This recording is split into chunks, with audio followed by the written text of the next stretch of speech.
reconnaître la victoire du candidat indépendant Joseph Kabila à l'élection présidentielle en 2006, plusieurs partis se sont unis dans l'AMP, Alliance pour la majorité présidentielle, qui, comme son nom l'indique, devait aussi doter le candidat élu d'une marge de manœuvre à l'Assemblée nationale et donc au gouvernement.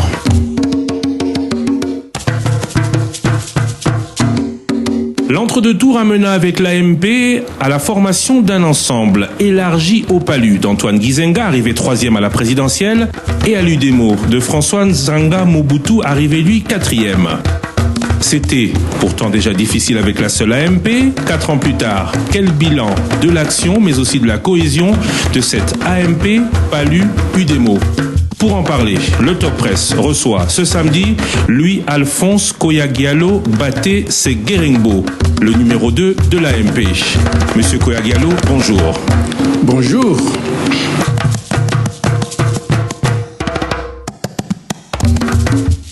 Si un groupe doit rendre compte de son action, 4 ans après, c'est vous. Le gouvernement, c'est avec vous. La conduite de la nation, c'est à vous d'en répondre. À moins d'un an de la présidentielle, mais surtout des législatives, quel discours au regard des actes posés? Un scrutin présidentiel à un tour, souci économique ou politique? Certains craignent la guerre, certains regrettent la manière avec laquelle la modification de la Constitution a été effectuée. Pour vous interroger, M. Koyagialo, Sonia Mugalo, Digital Congo, Paul Diakese Sango Malamou et Eric Ambago, Top Congo FM. Monsieur Koyagialo, une élection en un tour, on pense que tout a été dit. Qu'est-ce qui ne l'a pas été pour que, comme vous, apparemment vous en êtes persuadé, pour que, comme vous, tout le monde adhère à cette option qui continue de faire couler beaucoup d'encre? Merci beaucoup pour la question. Elle est vraiment abondante. Mais ce qui n'a pas été dit, et c'est sur lequel les Congolaises et les Congolais qui s'opposent à la révision ne veulent pas dire, c'est que ce soit au premier tour ou bien au deuxième tour, mais nous ne cherchons qu'à élire un président, un seul, pas deux, d'une part. Mais si c'est cela le souci de tout le monde, est-ce qu'il faut faire autant de dépenses? Parce qu'après tout, quand on parle de légitimité, tous les 60 millions de Congolaises et Congolais ne vont pas au vote. Ça, c'est une vérité. Il n'y a que ceux qui sont enrôlés qui vont au vote. Et parmi ceux qui sont enrôlés, tous ne votent pas. Donc c'est moins de la moitié des Congolaises et Congolais qui votent. Et parmi ceux qui votent au premier tour, au deuxième tour, il y a des gens qui ne vont pas au vote. Alors, on peut quand même épargner aux Congolais toutes ces peines-là, et je crois que le faire n'est pas une mauvaise chose. Les volets économie, parce que nous avons déjà un budget qui est faible, même si on devait économiser seulement $1 million, ça sert à quelque chose, à mon avis. Mais ça a été on peut utiliser utilement à faire quelque chose de concret dans l'intérêt des Congolaises et des Congolais au lieu de dépenser dans les élections dont l'objectif est connu, élire un seul président. Mais ça a été dit. Ça ne convainc pas tout le monde. Qu'est-ce qui n'a pas été dit? Pourquoi est-ce que cette question divise autant l'opinion? Mais savez que nous sommes dans un pays démocratique. Et étant dans un pays démocratique, on ne peut pas dire que tout le monde doit penser comme la famille politique du chef de l'État. C'est ça que nous devons savoir. Et même dans la famille politique du chef de l'État, nous ne disons pas que tout le monde pense de la même manière. Et c'est plutôt la volonté de la majorité, au sein de la majorité, qui a triomphé et que tout le monde a soutenu, finalement, parce qu'avant, il y a eu un débat interne. Paul Diakese, Sango Malamou. Deux préoccupations aussi de la révision constitutionnelle. D'abord, c'est déjà acquis, on ne va plus revenir. L'élection aura lieu à un seul tour. Mais la forme un peu. Est-ce que vous avez suffisamment réfléchi pour avoir cette décision? Est-ce qu'il y a eu un débat démocratique au sein de l'AMP? Parce qu'on avait l'impression que brusquement, le ministre de la Communication surgit et il parle au nom de l'AMP.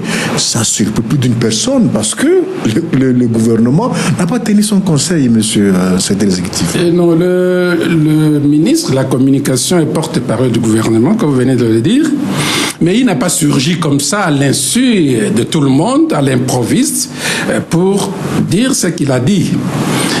La question était soumise au débat au sein de la famille politique du chef de l'État. Et cela, je crois même 3 semaines avant que le ministre de la Communication le dise. Il y a eu d'abord un contact entre l'autorité morale, la famille politique, et les partis politiques. Et ça, je parle sous contrôle de tous les chefs des partis qui m'écoutent aujourd'hui. Le chef de l'État a parlé tête à tête avec les présidents des partis politiques, les autorités morales des partis politiques, parce qu'ils ne peuvent plus, ceux qui sont dans le gouvernement. Et puis ensuite, il y a eu une rencontre entre le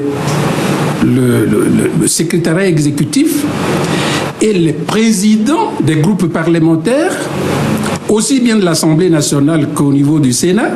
Par la suite, nous avons réuni les députés et les sénateurs pour en parler, pour en débattre, et finalement, l'option a été levée par une majorité pour qu'on aille vers la révision pour le scrutin présidentiel qui ne pourrait retenir qu'un tour au lieu de 2. Il y avait vraiment un débat, il y avait ceux qui étaient contre. Vous auriez souhaité que ça passe directement à la télévision. Nous ne l'avons pas fait. C'est un débat interne qui concerne la famille politique. Il y a eu des pour, il y a eu des contre, et finalement, c'est la tendance en faveur de la révision qui a triomphé, et nous l'avons adopté comme option. Ceux qui étaient contre à l'AMP étaient contre pourquoi?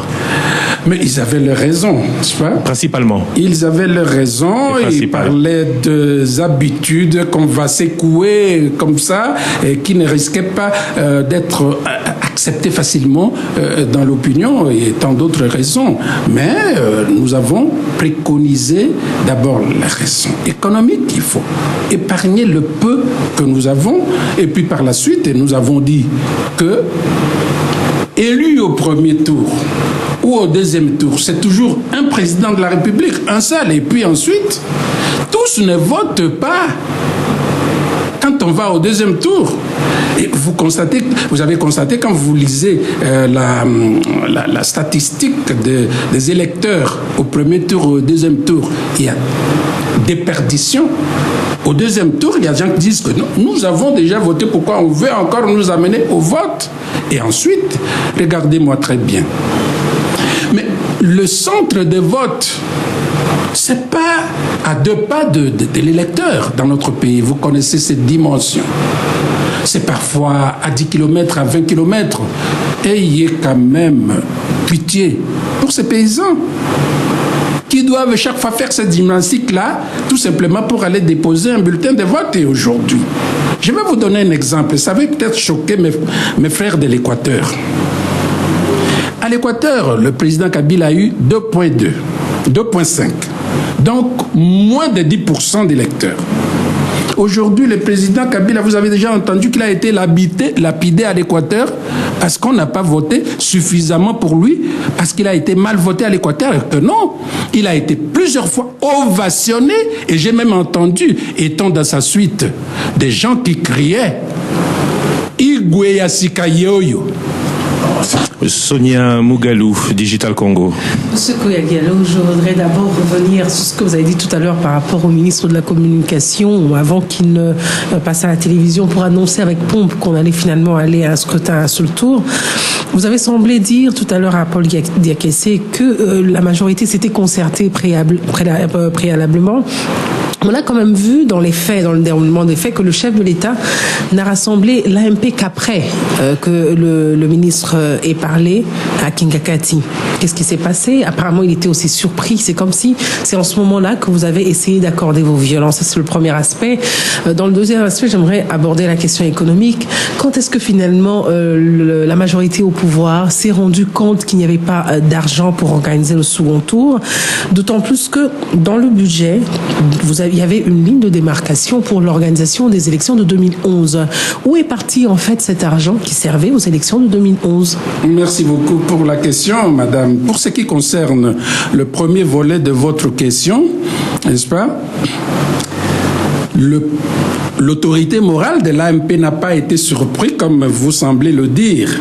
Il a eu, comme je vous l'ai dit, des contacts en tête, des consultations avec les chefs des partis. Par la suite, nous avons au niveau du secrétariat exécutif organisé une rencontre avec les présidents des groupes parlementaires, parce que nous savons que la finalité, c'était de soumettre le projet à la sanction du Parlement. Et ensuite, nous avons dit, bon, puisque d'une pierre, nous pouvons faire deux coups, c'est-à-dire que la famille politique devait présenter les vœux à l'autorité morale de l'AMP, eh bien, nous saisissons cette opportunité pour communiquer officiellement l'option, de sorte que députés et sénateurs ne croient pas que c'est un coup mijoté par le secrétariat exécutif au nom de l'autorité morale. C'est ce qui a été fait. Alors, le deuxième volet de votre question, tous nous avons pensé qu'on pouvait mobiliser suffisamment de moyens parce qu'une partie devait provenir du budget de l'État, c'est-à-dire les Congolaises et les Congolais, qui devaient mettre de moyens, et une autre partie devait venir de nos partenaires, n'est-ce pas? Et aujourd'hui, nous sommes rendus à l'évidence, avant de prendre définitivement cette option-là, que les partenaires se sont rébuffés. Et je le dis ici à haute et intelligible voix, parce qu'ils ont aussi des problèmes économiques et financiers chez eux. Crise financière, crise économique qui n'épargne pas ces pays-là. Et devant une telle situation, eh bien... 720 millions quand même pour organiser les élections, les deux tours, je suppose, où le premier tour et le deuxième, ils demandent, je pense, 20 millions, si je m'en abuse, si les chiffres que j'ai reçus sont bons. Et selon ce que dégageait le budget, ça faisait déjà autour de 500 000. Et avec, comme faisait des calculs un politique, j'ai aimé un peu le calcul, l'initiative PPTE, c'est 50 millions qu'on dégage comme ça chaque mois, avec multiplié par 6 mois pour qu'on arrive à la fin de l'année, ça faisait 300 millions. Donc un total pratiquement de 800 millions, s'il faut faire des petits calculs. On a pratiquement l'enveloppe qu'il faut pour organiser deux tours. Monsieur Koya-Diallo, est-ce que ce n'est pas une façon pour l'AMP de vouloir, d'une certaine manière, imposer le candidat Kabila au premier tour? Madame, nous avons pris le même risque que tout le monde. Nous ne partons pas en 2011 avec l'idée que c'est nous qui allons remporter la victoire. Nous sommes sur la même ligne de départ que les autres. Donc, de ce côté-là, vous pouvez vous calmer. C'est la compétition et ce n'est pas gagné d'avance. Alors, vous parlez de 50 millions d'épargne parce que nous sommes éligibles à l'initiative PPTE, n'est-ce pas? Mais ces mêmes 50 millions, les fonctionnaires demandent qu'on améliore leurs conditions salariales. Les militaires demandent, les policiers demandent, les médecins et les magistrats. Alors, il y a un choix à faire. Ou bien nous disons, médecins, policiers, militaires, fonctionnaires, taisez-vous, ne réclamez plus rien. Faites faire ça par écrit. Pétition, par exemple, puisqu'on nous dit qu'il y a des pétitions qui circulent. Tous les fonctionnaires, si nous renonçons à cela, qu'on nous augmente rien, nous voulons seulement de tout. Là, en ce moment-là, je dis, ah tiens, mais enfin, les gens, ils préfèrent aller au deuxième tour. Mais les 50 millions de grâce, consacrons cela à l'amélioration des conditions déjà pénibles de nos fonctionnaires, de nos enseignants, de nos médecins, des magistrats, des policiers et des militaires. Alors, ça c'est un. 2. Puisque les partenaires disent que chez eux, ils ont aussi des problèmes, l'argent de leurs contribuables ne peut pas aller faire le plaisir de la démocratie dans votre pays. Madame, il faut être courageux pour dire, en ce moment-là, nous comptons sur nos propres moyens. Ils sont là, ils apportent les moyens financiers aujourd'hui, ils ont changé de langage. Les moyens financiers, j'ai entendu 12 millions d'euros, c'est pas moi, et puis d'autres fonds qui doivent passer par les ONG. C'est pas ça qui nous intéresse, madame. Ce n'est pas ça qui nous intéresse. Ce qui va chez les ONG, vous savez très bien que ce n'est pas destiné, par exemple, au paiement de témoins. des témoins qu'il faut pour que les élections se passent dans la transparence. Ce n'est pas ce que vous devez avoir pour équiper, par exemple, les bureaux de vote. Non, ils le font en termes, par exemple, de fonds destinés au déplacement des membres des ONG, à leur équipement.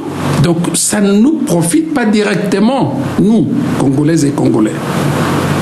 Et là, je crois que s'ils n'arrivent pas, et comme ils ont décidé de ne pas y arriver, à honorer les engagements qu'ils ont pris vis-à-vis de notre pays, je crois que nous devons nous assumer. Et tous, nous crions. Nzé nous a enseigné, prenez-vous en charge.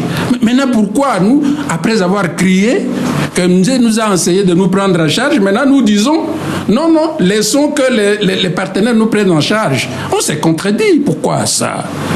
Il n'y a pas plus de 10 jours que nous avons tous crié et il nous a appris à nous prendre en charge. Et nous oublions que ça signifie aussi que nous ne devons pas compter sur les partenaires pour assumer nos responsabilités. Eric nous contredire. Eric Ambago, Top Congo FM. Monsieur Kouagalo, est-ce que l'AMP est structurée? Ça, c'est la question que je pose, c'est parce que lorsque le ministre de la Communication et des Médias lorsque le ministre de la Communication et des Médias a donné son point de vue par rapport aux deux scrutins, vous avez dit qu'il fallait attendre la réunion du comité politique pour avoir le point de vue de l'AMP. Le comité politique s'est réuni à Kingakati. C'est alors que vous avez entériné, vous avez donné la position de l'AMP. Cela veut dire qu'il y a quelque part un déficit de communication au niveau de l'AMP. Et le ministre de la Communication qui parle, qui donne un point de vue en tant que politique, alors que vous êtes là, vous êtes le secrétaire exécutif à intérim de l'AMP, c'est vous qui devriez en principe annoncer à la nation les idées qui circulent au sein de l'alliance de la majorité présidentielle. Première question. Deuxième question. Vous avez parlé du budget pour les élections. On sait que le premier tour, deuxième tour, ça ne peut pas coûter 350 millions de dollars. C'est impossible. Il faut avoir l'honnêteté de dire à la population congolaise qu'on a menti à ce niveau-là. Qu'on n'a pas dit la vérité en ce qui concerne le budget pour le premier, le second tour de la présidentielle. Alors, vous dites les 20 millions de dollars ou les 50 millions de dollars économisés en ce qui concerne le deuxième tour permettra d'améliorer les conditions sociales des fonctionnaires. On va donner combien de francs à chaque fonctionnaire? 1000 francs aux fonctionnaires de l'État pour améliorer les conditions de vie, M. Kouagalo? Bien, je vais commencer par votre deuxième préoccupation. Je n'ai pas dit que les 50 millions, selon vous, qu'on aura économisé devrait aller à l'amélioration de conditions de ce qui relève du budget de l'État. Non. Sonia m'a posé la question de savoir les bonus de l'accès, de l'éligibilité à l'initiative PTTE qui sera de 50 millions de dollars par mois. Pourquoi on ne peut pas affecter ça à l'organisation des élections? J'ai donné la réponse que j'ai donnée. Donc, l'économie, disons les 50 millions, c'est par rapport à la préoccupation de Sonia. Mais l'économie qu'on aura faite de la non-organisation du deuxième tour, ça nous permettra... Combien? Vous savez que ça coûte combien? Si on fait une économie deuxième tour, ça fera combien? Je vais vous dire une chose, parce que vous avez dit que les élections, c'est dans les 300 millions, premier ou deuxième tour. Non, c'est dans les 750 millions de dollars. S'il vous plaît. Présidentiel, premier tour, second tour, ça fait combien? S'il vous plaît. 750 millions de dollars. Mais je vais vous dire une chose que vous ne connaissez pas. Tout ce que nous faisons aujourd'hui comme travaux de reconstruction, que vous admirez, que le peuple congolais admire, que même l'abbé qui a célébré la messe en mémoire de Mzé, de Patrice Emery Lumumba, a admiré et salué, ne nous a pas encore amené à un montant de 500 millions de dollars. Ça quand même, je crois. Si nous pouvons épargner, économiser, même 20 millions, j'ai dit un exemple, même 20 millions, ça peut nous permettre de faire 20 kilomètres de route asphaltée. Par exemple, c'est pas mauvais, n'est-ce pas? Alors, en ce qui concerne le ministre de la Communication, ne lui tenez pas tellement rigueur, n'est-ce pas? Il est d'abord chef de parti, il est membre du comité politique, et tant que ce qu'il dit comme chef de parti, comme membre du comité politique, n'a pas été désavoué par le secrétaire exécutif. Mais là, il parlait en tant que ministre. Mais là, en ce moment-là, poser la question au Premier ministre. Mais moi, comme secrétaire exécutif, je ne l'ai pas désavoué. Et comme on dit, qui ne dit mot, c'est pourquoi on parle de dysfonctionnement. J'ai parlé de dysfonctionnement. Il y a un problème de communication au sein de l'AMP. Il y a la liberté au sein de l'AMP. Voilà les gens qui disent qu'il n'y a pas de débat au sein de l'AMP et qui prennent à défaut le ministre parce qu'il s'est exprimé. N'est-ce pas? En commençant l'émission, je vous posais la question de savoir de ce qui n'a pas été dit. Disons-le ensemble. Cette agitation arrive après le retour d'Étienne Tshisekedi, dont le véhicule a été poussé par la population de l'aéroport jusqu'à Limete. Ce premier tour, ce scrutin à un tour, arrive après le lancement de l'UNC de Vital Kamerhe. Tout cela, on n'en a pas parlé au comité politique de l'AMP? Non. Ça ne nous préoccupe qu'en termes d'avoir des éléments nouveaux sur la scène politique. Vous êtes satisfait d'avoir ces éléments nouveaux? Et nous disons que c'est des bonnes guerres. Et puis, je ne sais pas quel est encore cet auteur français qui l'a dit, à vaincre sans périr, on triomphe. Corneille, Pierre Corneille, à vaincre sans péril, on triomphe sans gloire. Et nous disons que le Premier ministre Tshisekedi, c'est un politicien que nous respectons, mais nous ajoutons que 90, ça rime peut-être avec 2010, les 10-10, mais c'est pas la même chose.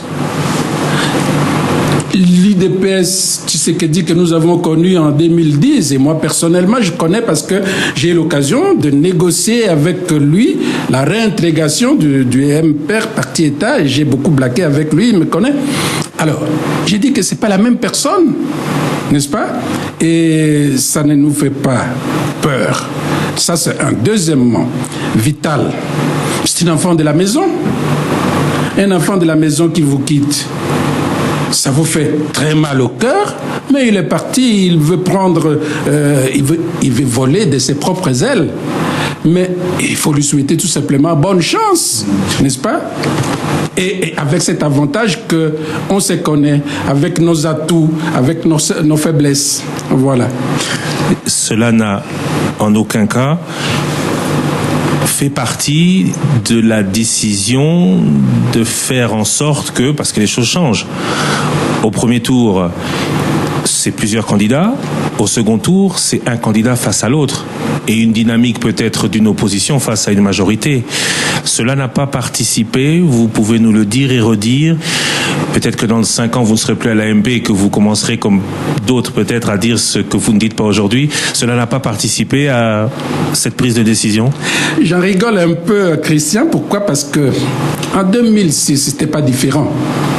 En 2006, on avait 33 candidats. Et on a posé la question au premier tour au peuple congolais, qui a répondu que pour nous, c'est Kabila. Nous avons fait tomber 32. Les deux sont restés en compétition. On a encore posé la deuxième question au peuple congolais. Le peuple congolais a répondu massivement, par une majorité écrasante, que pour nous, c'est Kabila. Je ne crois pas qu'en 2010, ici, tel était le cas d'organiser un deuxième tour, ça allait être différent. On allait certainement avoir plusieurs devant nous, mais aussi plusieurs avec nous, n'est-ce pas? Et la réponse du peuple congolais n'allait pas être différente. Paul Diakessé, Studio Sangomalamu. Oui, vous faites un effort, enfin, pas seulement vous, mais là, vous faites un effort pour convaincre l'opinion que c'était une idée réfléchie, qui n'a rien de politique. Mais le peuple n'est pas naïf, parce que le peuple s'est rendu compte qu'à la Côte d'Ivoire, Babo, qui a organisé les élections, a été battu par Ouattara. Et Babo, qui était premier, a été battu par celui qui était deuxième. En Guinée, Cellou Diallo était premier, mais battu par Alpha Condé qui était deuxième. Et ça n'a pas échappé à votre laboratoire politique. Et puis, on ne pense pas que l'AMP puisse réfléchir en dehors des intérêts politiques, parce qu'en fait, quelque part, la politique n'a pas de morale. La précipitation avec laquelle vous avez introduit ces dossiers, alors qu'on n'en parlait pas, c'était plus sur la CENI, et brusquement vous saisissez avec la révision de la Constitution au premier tour. En tout cas, c'est difficile que l'opinion puisse vous comprendre que c'est rien de politique dans tout ça, M. Kagame. Vous savez que c'est plus quel est ce grand politicien qui a dit que la politique, c'est aussi une forme de guerre, mais sans armes. Je crois que ça doit être Mao. On n'a pas utilisé ça, mais il faut des stratégies, Paul. Nous ne pouvions pas sortir toutes nos stratégies au public. Au moment où nous avons commencé à examiner la possibilité de revisiter les dispositions de la Constitution de notre pays. Et nous avons commencé à examiner ça, je crois, depuis Kingakati 1, lorsque nous sommes allés en conclave. Et ce point était déjà à l'ordre du jour. Nous y avons réfléchi. Et nous avons dit qu'on devait continuer à mûrir la réflexion sur ce point précis. Donc ce n'est pas parce que il y a Gbagbo, c'est pas Alpha Condé, tout ça, que nous avons dit périr en demeure, voyons vite comment on peut aller au premier tour, mais au deuxième tour, par exemple, si ça devait avoir lieu, ça ne peut pas nous épargner d'une victoire, de tiraillement, puisque déjà en 2006, vous savez ce qui s'est passé dans la ville de Kinshasa, avec des enfants écrasés, d'autres qui sont encore aujourd'hui sous le traumatisme physique de ce qui s'est passé parce que le perdant n'a pas accepté la victoire de celui qui a gagné, n'est-ce pas? Donc, dites-vous bien que s'il vous plaît, deuxième tour, ce n'est pas une sinécure. Je complète seulement avec l'arrivée, parce que vous avez cru pendant longtemps, peut-être même nous aussi, que Tshisekedi ne reviendrait plus peut-être vivant dans ces pays. Il est revenu avec une marée humaine qui vous a surpris, et pourtant vous avez programmé le discours chef de l'État le même jour, croyant que ça peut contrer cette arrivée. C'était le contraire qui s'est produit. Et Kamere qui arrive, certainement qui va rafler le vote au Kivu, qui était le vivier de l'électorat de Joseph Kabila. Tout ça, M. Kagalo, voulons dire que vraiment, ça n'a pas influencé à cette réflexion sur la Constitution. Vous pensez vraiment que ce n'est que lorsque l'honorable Kamere a dit qu'il créait son parti qu'on savait qu'il n'était plus avec nous? Vous êtes sûr? Donc c'est le candidat président. Pour moi, c'est officiel. Mais officiellement annoncé, officiellement, vous avez donné votre prise de position. Depuis très longtemps. On le savait depuis très longtemps. Et moi, je vous dis ici qu'au mois de juillet, j'avais été invité par mon fils qui est aux États-Unis, ingénieur dans une entreprise là-bas. Et il est venu avec une interview que le Vital a donnée. Mais avant cette interview, nous savions que Vital n'était plus avec nous. Mais nous le déplorons, nous le regrettons. C'est quand même un enfant que nous aimions très bien. Mais il est parti, il a décidé de partir. Donc nous, on s'est préparé à cela, n'est-ce pas? C'est un processus qui est arrivé à maturation, tout simplement, le jour où il a fait la sortie officielle de son parti. Et nous connaissions même déjà les nôtres de son parti. Parce que si on n'est pas informé dans une guerre, on va à la perte. Alors, en ce qui concerne le Premier ministre Tshisekedi, nous n'étions pas dupes de savoir qu'il était à un certain moment malade, que les rumeurs couraient même qu'il était mort. Il a démenti. Et il est passé même dans une interview que tout le monde a vue. Mais nous savions qu'un jour, il devait revenir. Mais nous disons, on m'avait déjà interviewé, on m'a posé la question de savoir, vous ne craignez pas une jonction entre Vital et Tshisekedi? Moi, j'ai dit, je leur souhaite bonne chance. Ça fait partie de la crédibilité de notre victoire. Vous y croyez?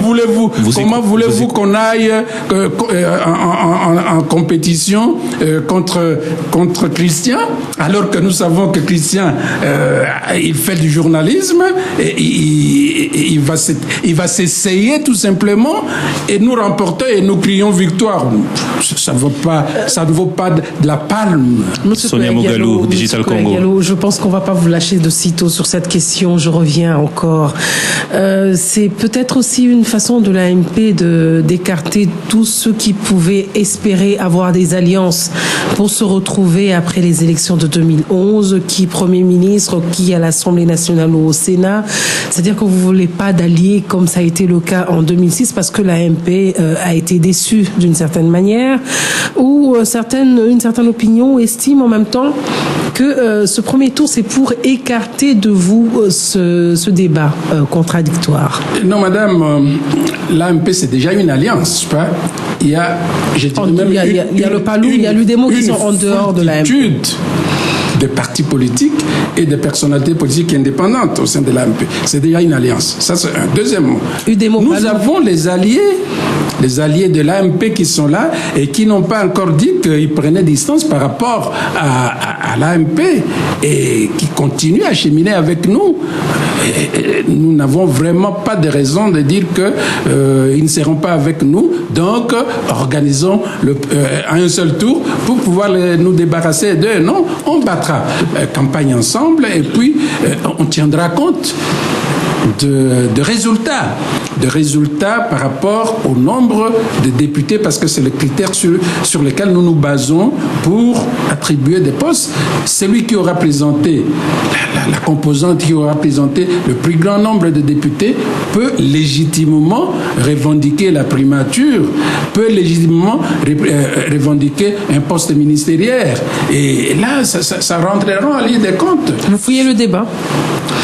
Les débats, il y en a toujours, madame. Même entre les deux derniers candidats, entre les deux candidats qui arriveraient en lice. Est-ce que d'abord c'est une exigence constitutionnelle? Absolument, oui.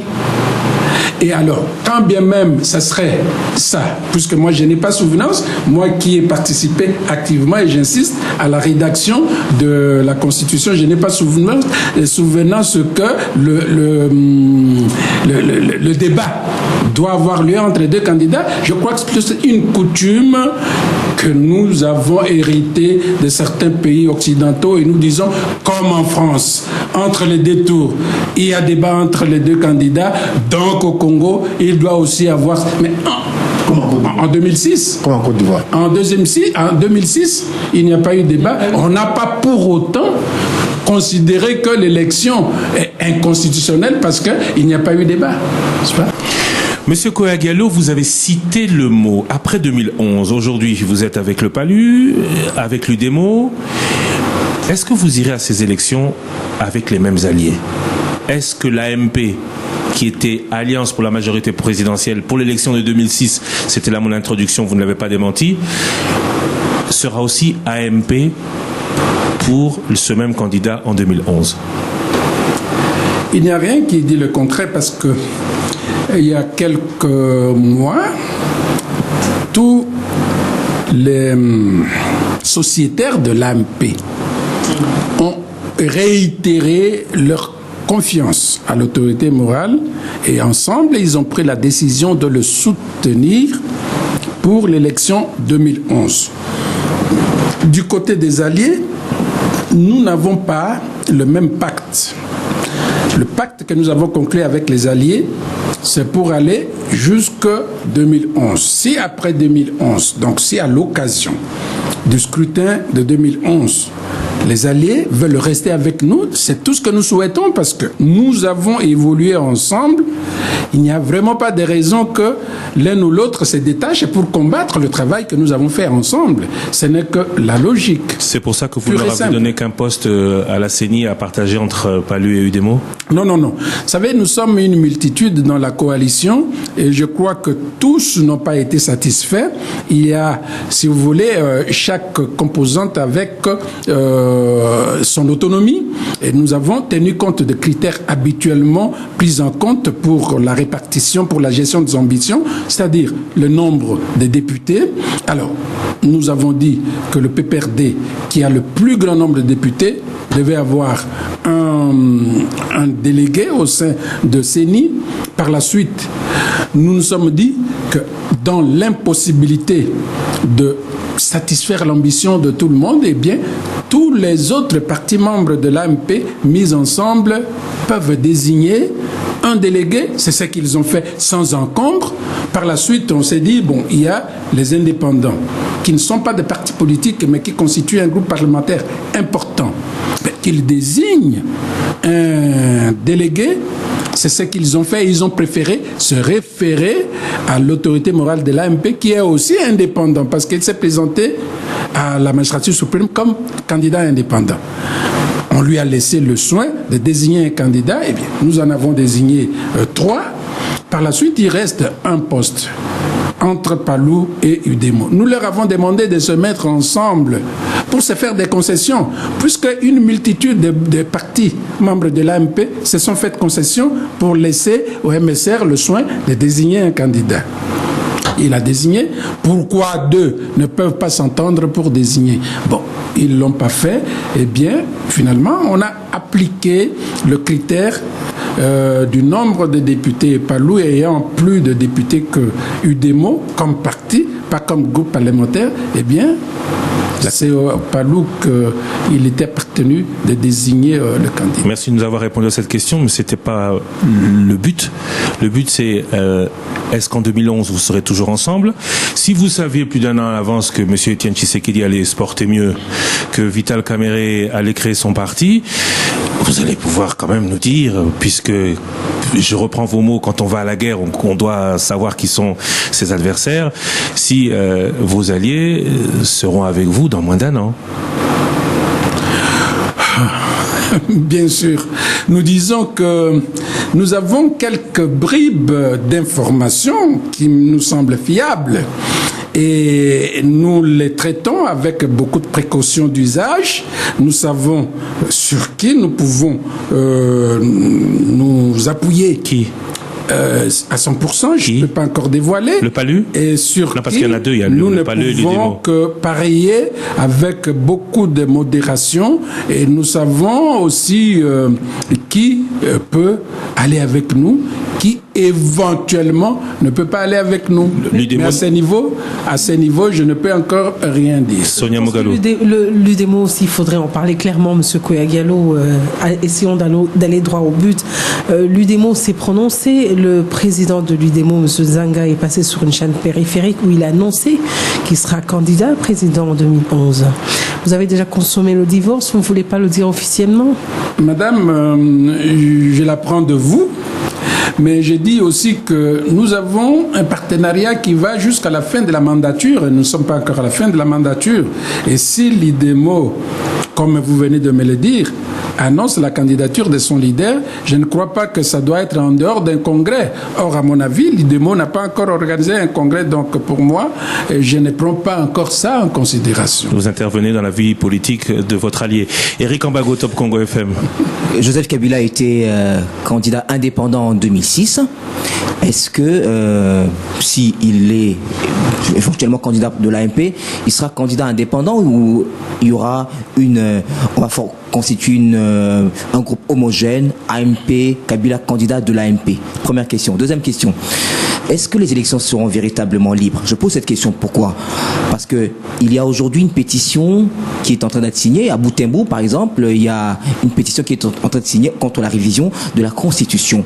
Et les organisateurs de cette manifestation ont été chassés par les forces de l'ordre et leur papier a été déchiré par les forces de l'ordre. Est-ce que les élections seront vraiment libres? Dernière question, toujours en ce qui concerne cette question. Vital Kamerhe, qui a commencé sa tournée à l'Est, tournée interrompue parce que les autorités locales disaient qu'il ne peut pas être là, qu'il y a problème ceci. On interdit à l'UNC d'organiser ces manifestations. Entre-temps, le PPRD est autorisé à recevoir ces cadres à l'aéroport. Ça fait quand même, est-ce qu'il y aura véritablement des élections libres RDC. Voilà les questions. On peut m'ajouter. J'ajoute seulement à ce que... Pour dire que c'est Sangomalamo. Au Grand Hôtel, l'opposition voulait se réunir. Il n'y a pas de courant, vous avez tout bloqué. Au GB, l'opposition allait être là. Il y avait des policiers. Alors, ça augure des lendemains pas très clément. Non, mais ça me fait beaucoup rire parce qu'il y a un peu plus d'affabulation que de vérité, n'est-ce pas? Alors, commençons par la dernière préoccupation, celle de Paul. GB, parlons-en. Mais vous connaissez la vérité? Qu'il y avait une querelle de leadership pour les lieux. Que quelque part, j'ai entendu dire qu'il y a un leader qui dit que si on va au GB, c'est pour consacrer le leadership d'un parti politique, lequel parti politique qui, si vous voulez, qui a une certaine connexion avec le GB. Vous connaissez?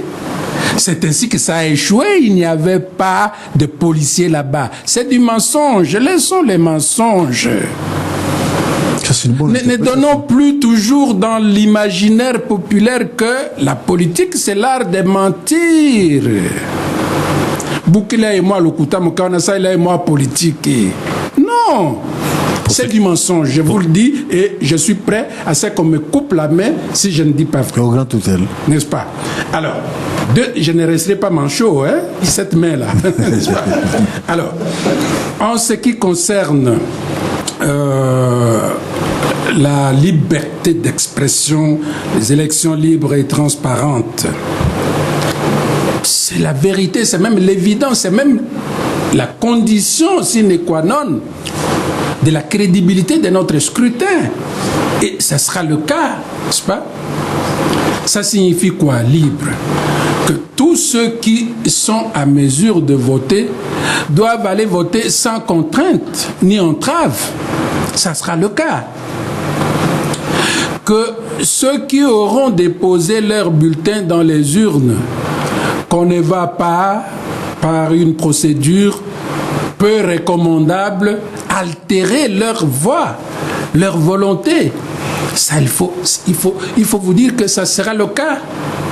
Preuve en est que les témoins seront là, les témoins des candidats, les témoins des partis politiques, les témoins de la communauté internationale, les témoins des ONG que vous vantez tant. Alors, en ce qui concerne ce qui est arrivé à l'honorable Kamere, mais moi, je suis ici à Kinshasa. Je sais que c'est chez lui, par l'Est.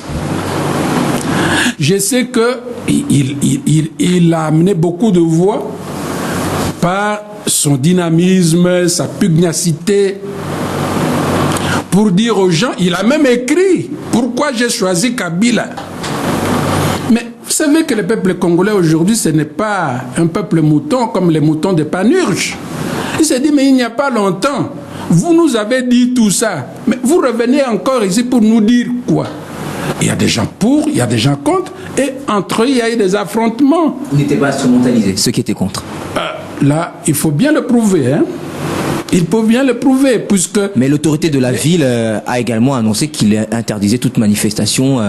Mais s'il y a des regroupements susceptibles de provoquer des troubles à l'ordre public, et une autorité responsable doit prendre des mesures préventives. On prend une mesure, mais on n'interdit pas à quelqu'un d'organiser une réunion.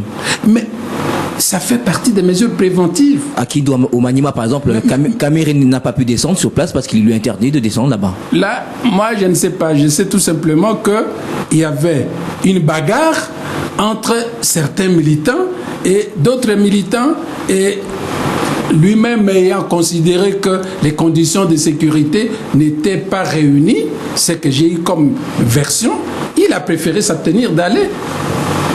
On avait déjà quitté ce sujet. Parlons un peu de la crédibilité de ces élections, alors que un peu moins d'un an avant déjà, on enregistre une surchauffe.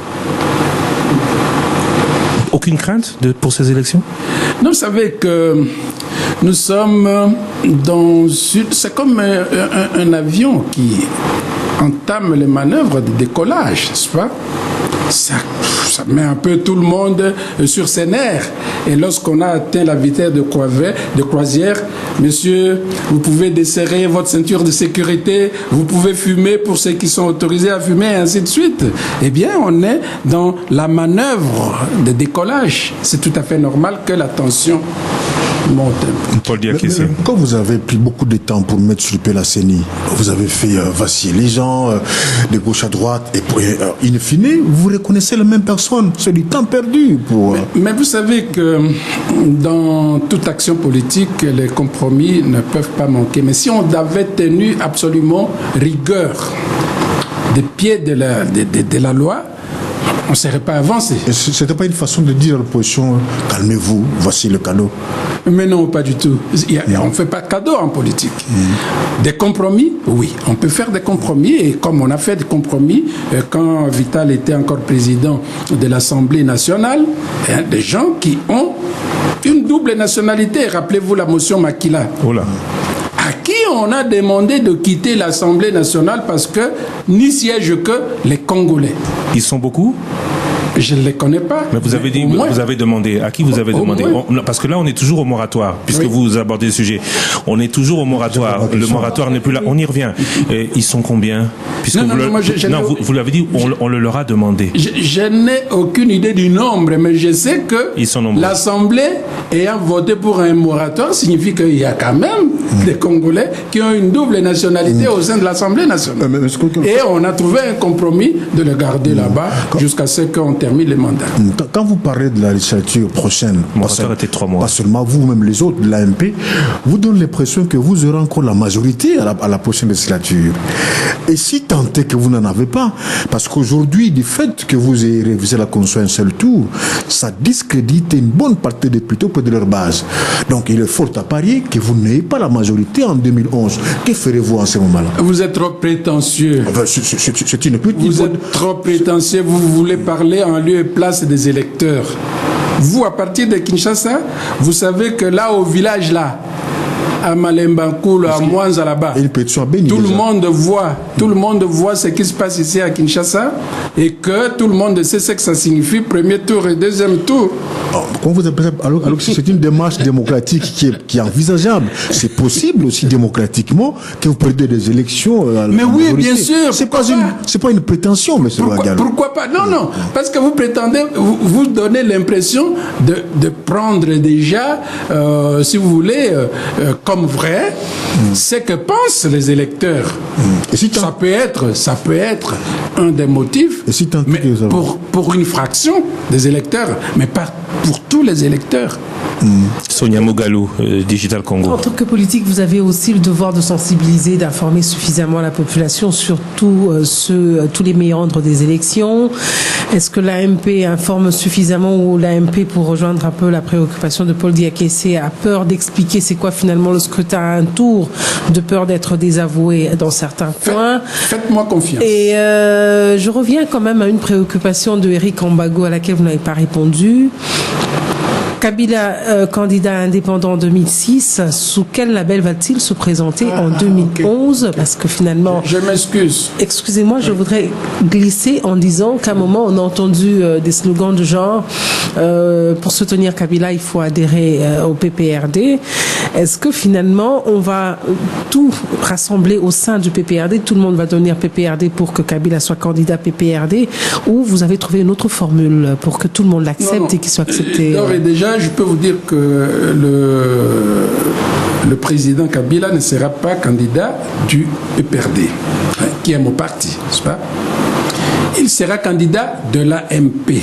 Et nous savons comment y procéder. On le fera. Nous n'y sommes pas encore. Lorsqu'il sera question de, comment on dit, d'investir les candidats, n'est-ce pas? Eh bien, l'AMP trouvera un contexte pour pouvoir investir le candidat et le présenter, aller déposer son dossier auprès de l'institution appropriée pour cela. On n'y est pas encore, n'est-ce pas? Vous confirmez que Kabila, Joseph, ne sera pas le candidat du PPRD? Il ne sera pas le candidat du PPRD, il sera le candidat de l'AMP. Et d'autres partis même s'ils ne sont pas de l'AMP, pourront annoncer leur soutien à cette candidature-là. Éric Ambago. Monsieur Kouyagallo, quel est le candidat que vous redoutez le plus, premier tour du scrutin, Étienne Tshisekedi Amulumba ou Vital Kamerhe? Tous les candidats sont sur le même pied Honnêtement. Tous les candidats sont sur le même pied d'égalité pour nous. Nous n'avons pas de petits ni de grands candidats. Ils sont tous sur le même pied d'égalité. Et je vous disais tout à l'heure que le Premier ministre Tshisekedi, il a l'aura qu'elle le connaît, mais 90 n'est pas 2010. Les 10, c'est rime, c'est vrai. La même question. Quel est le candidat que vous pouvez battre facilement, Tshisekedi ou Kamerhe? Que vous battrez facilement? Non, mais nous disons que nous allons battre tous les candidats qui seront devant nous. Ce qui arrive après, ça ne nous regarde pas, ils vont se classer suivant leur ordre. Mais nous allons gagner. C'est ce que nous voulons. Qu'est-ce qui vous fait être aussi sûr de vous?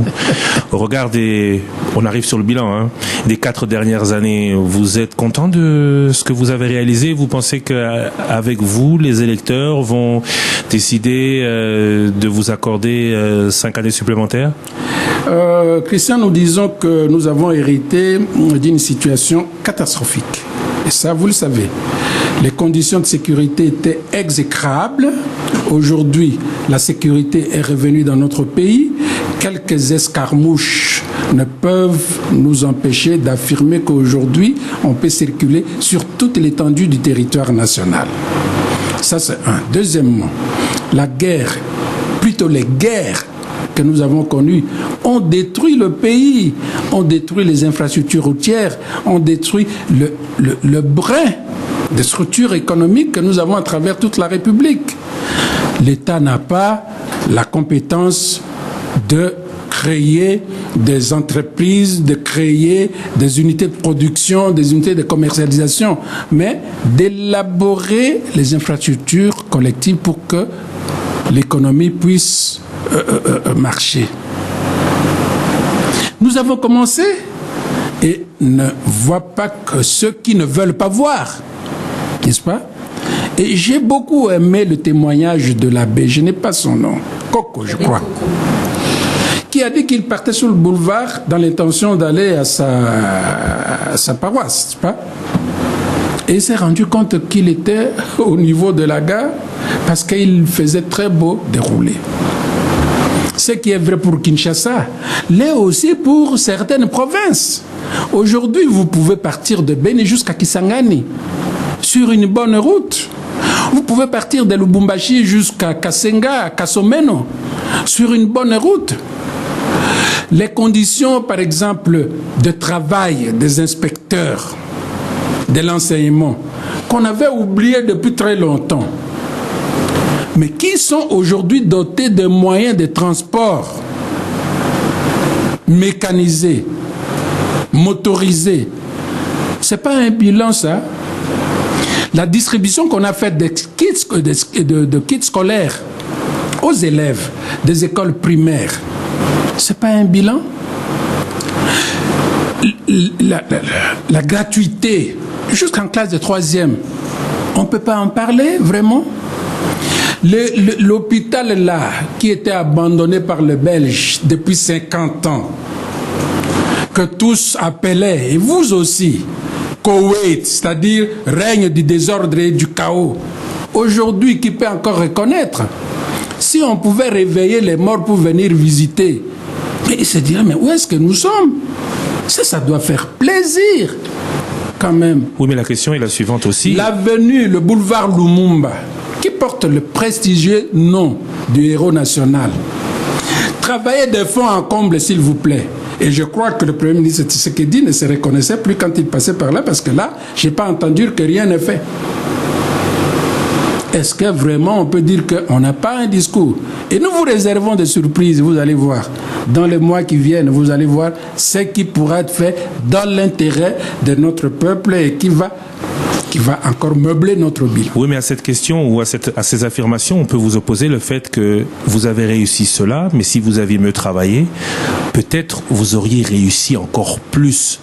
Et que cette différence, d'autres vous la produiront mieux que l'AMP si eux sont élus? Vous savez que moi j'ai dit, connaissant un peu ce pays, connaissant les hommes, tous font le même discours. Ils diront toujours, et comme vous venez de le dire, nous pouvons faire mieux. Mais mettez-les au travail et vous allez voir, vous serez peut-être surpris que, mais tiens, on aurait préféré plutôt ceux qui ont commencé. Et là, je crois, ne vous laissez pas séduire par des paroles, par des discours mielleux qui n'ont pour but que d'appâter en vue de conquérir le pouvoir. Ça, c'est le travail des politiciens. Appâter l'auditoire pour les tromper. Sonia Mogalo, Digital Congo. Monsieur Kouya-Diallo, vous avez eu 4 ans de gestion, finalement. Quel est le bilan que vous faites de la sécurité ? Aujourd'hui, on voit ce qui se passe à Kinshasa, au campus universitaire, à travers la ville, même la capitale. Sans parler de l'Est, on parle de poches de résistance, c'est vrai, mais ça continue à barder. Monsieur Kouya-Diallo, si aujourd'hui le peuple vers qui vous voulez rentrer pour être élu vous interroge sur la sécurité, que leur direz-vous? Madame, je dirais qu'il n'y a pas insécurité zéro. Nulle part dans le monde. Nulle part dans le monde. Insécurité zéro, ça n'existe pas. Preuve en est que 11 septembre, date de triste mémoire aux États-Unis, les gens qui sont équipés par tous les mécanismes sophistiqués pour assurer la sécurité, eh bien, les États-Unis ont été frappés de plein cœur par l'insécurité. Si cela est vrai pour les États-Unis, ça ne peut pas nous épargner. Qu'à cela ne tienne. Je peux vous dire que sur 100, et reprenant ce que le chef de l'État a dit, sur 145 territoires qui constituent la République démocratique du Congo, eh bien, 140 sont dans la sécurité. Et même hier, j'ai cru entendre Monique faire le même bilan. Donc Monique, ce n'est pas le gouvernement congolais, MONUSCO, a fait le même bilan. Croyez au moins, si vous ne nous croyez pas, croyez au moins à ce que Monique a déclaré, puisque vous ne nous faites pas confiance. Éric Ambago. Donc là, argument d'autorité imparable. Monsieur Kouya-Diallo, le bilan social est apparemment catastrophique. Salaire des fonctionnaires, un huissier, 35 000 francs, c'était $70 lorsque on a procédé à la révision à la hausse du salaire. 35 000 francs aujourd'hui, c'est toujours le même salaire. Le panier de la ménagère, on parle même pas de papier de panier, sachet de la ménagère, c'est aujourd'hui sachet de la ménagère. Tout coûte cher au pays. Vous avez $100 américains, vous êtes surpris de dépenser le $100 en achetant pas grand-chose. Alors, sur le plan économique, on parle d'embellie économique, on parle de situation sociale qui évolue, mais on a promis 2010, année du social, les fonctionnaires sont de plus en plus pauvres, les enfants ne savent pas aller à l'école, même si on a décrété la gratuité pour troisième, on sait bien que les parents ont plus d'enfants et donc il y en a d'autres qui sont en classe supérieure, donc la situation est catastrophique. Vous dites que tout va bien, tout évolue. Je ne dirais pas comme vous que la situation est catastrophique puisque les Congolais continuent quand même à vivre. Avec 35 000 francs ? N'est-ce pas? Alors, j'ai dit ceci. Lorsqu'on parle du social, très souvent, on voit immédiatement le ventre. Mais le social ne s'arrête pas qu'au ventre. Ça fait partie du social.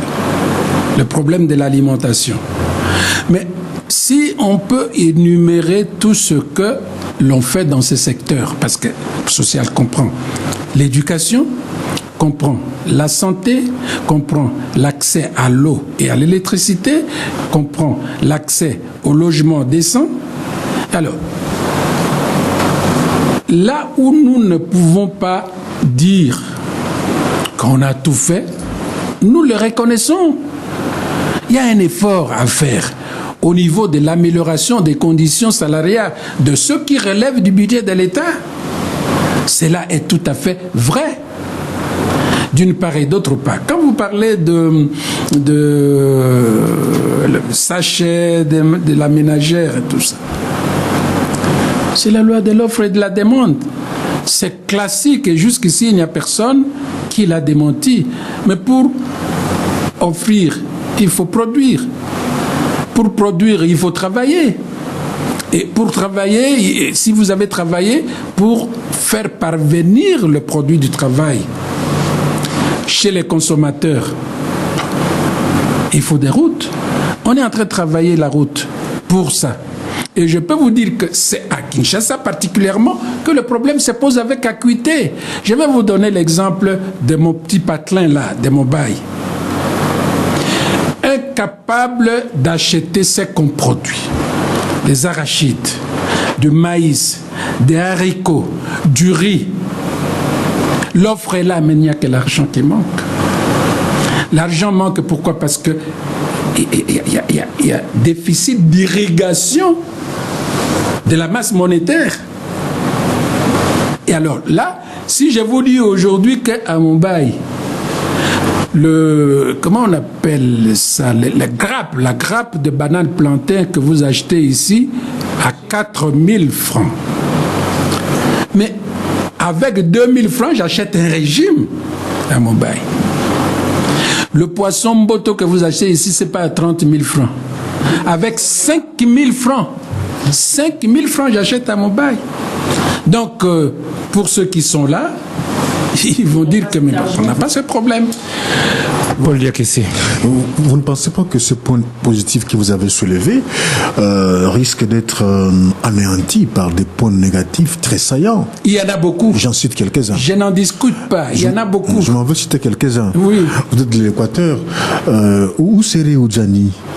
Première question. Et deuxième volet, pourquoi êtes-vous incapable de ramener les Congolais qui sont à Imfondo, de rentrer à Dongo? Bien. Merci pour la question. Oudjani est aux arrêts. Il est en République du Congo en face, n'est-ce pas?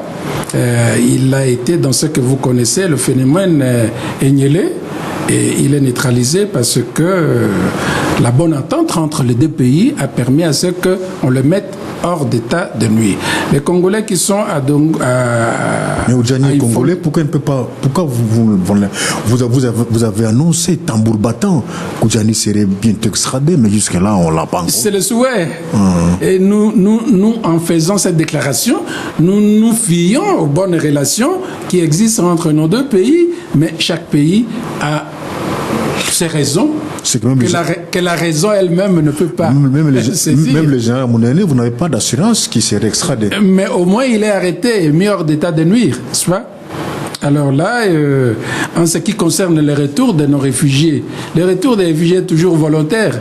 On ne peut pas obliger les réfugiés de rentrer dans leur pays d'origine. Donc, nous n'y pouvons rien. Nous ne pouvons que souhaiter qu'ils rentrent et qu'ils rentrent le plus vite possible parce que bientôt, les élections, ils ont ce devoir patriotique de venir choisir leur président et leurs députés.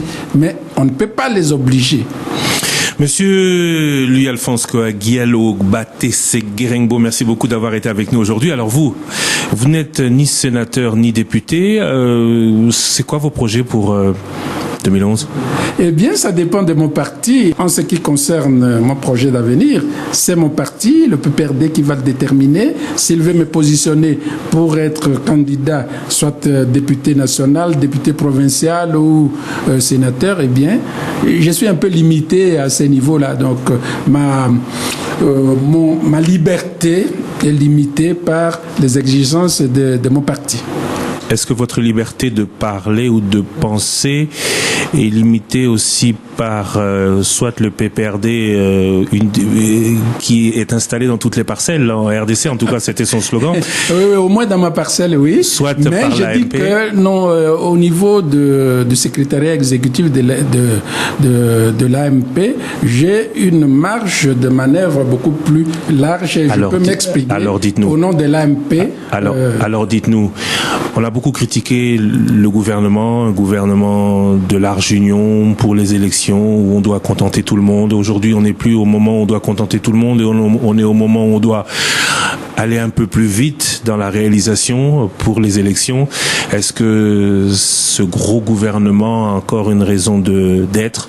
Est-ce que ces accords conclus pour 2006 doivent encore être tenus au moment où on a besoin, on l'a encore répété dans cette émission, de plus de concret, de plus de réalisation? Pour le citer, le journal Le Soft de l'honorable AMP Kinkie Mulumba semble vouloir de tous ses voeux un gouvernement d'action. Il cite même comme Premier ministre Moïse Katumbi Chapwe. Est-ce qu'un tel gouvernement ne serait pas plus logique pour cette dernière année que le gouvernement politique de l'AMP, Palou, UDEMO, dont Sonia Mugalu l'a dit au cours de l'émission, le président déclare qu'il sera candidat président de la République?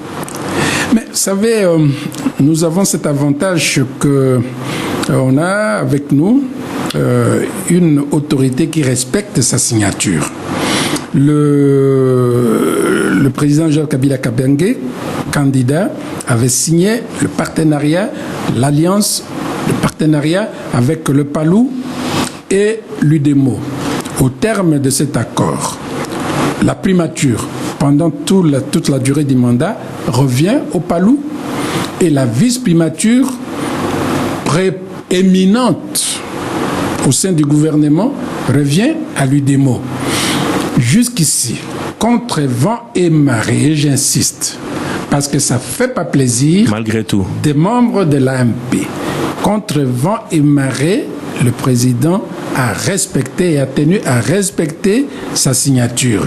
Il ne veut pas que demain on lui oppose le même argument, mais alors dans le sens contraire, que cet homme-là il respecte pas ce qu'il signe. Donc nous gardons ce que nous avons signé, à moins que l'un ou l'autre se retire. Là, le tort ne sera pas de notre côté. Alors, la formation du gouvernement, l'appréciation revient au Premier ministre. C'est pas à mon niveau, on peut peut-être donner des avis si cela nous est demandé, mais c'est le Premier ministre qui juge le format de son gouvernement en vue de l'ajuster pour atteindre les objectifs qu'il s'assigne pour le temps qui nous reste à courir. Donc cette question, nous ne devons pas la poser à l'AMP que vous êtes, mais au Palou qui a cette primature jusqu'au bout. Il faut poser la question au Premier ministre.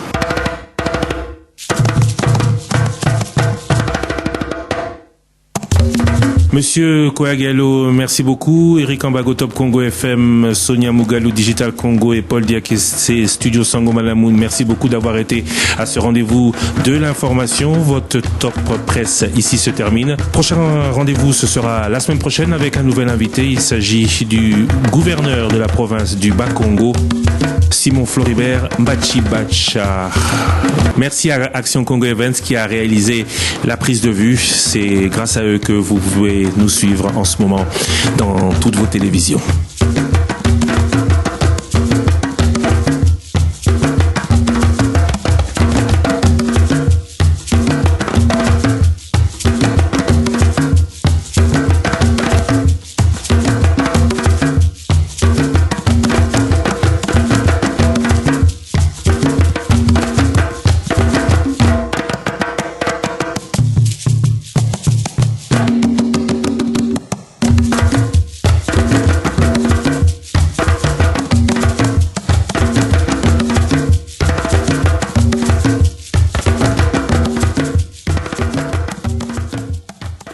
L'État pour améliorer les conditions de vie, M. Kouagalo?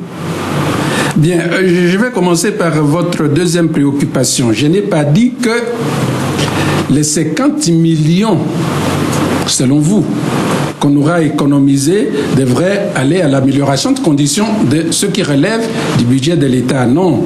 Sonia m'a posé la question de savoir les bonus de l'accès, de l'éligibilité à l'initiative PTTE qui sera de 50 millions de dollars par mois.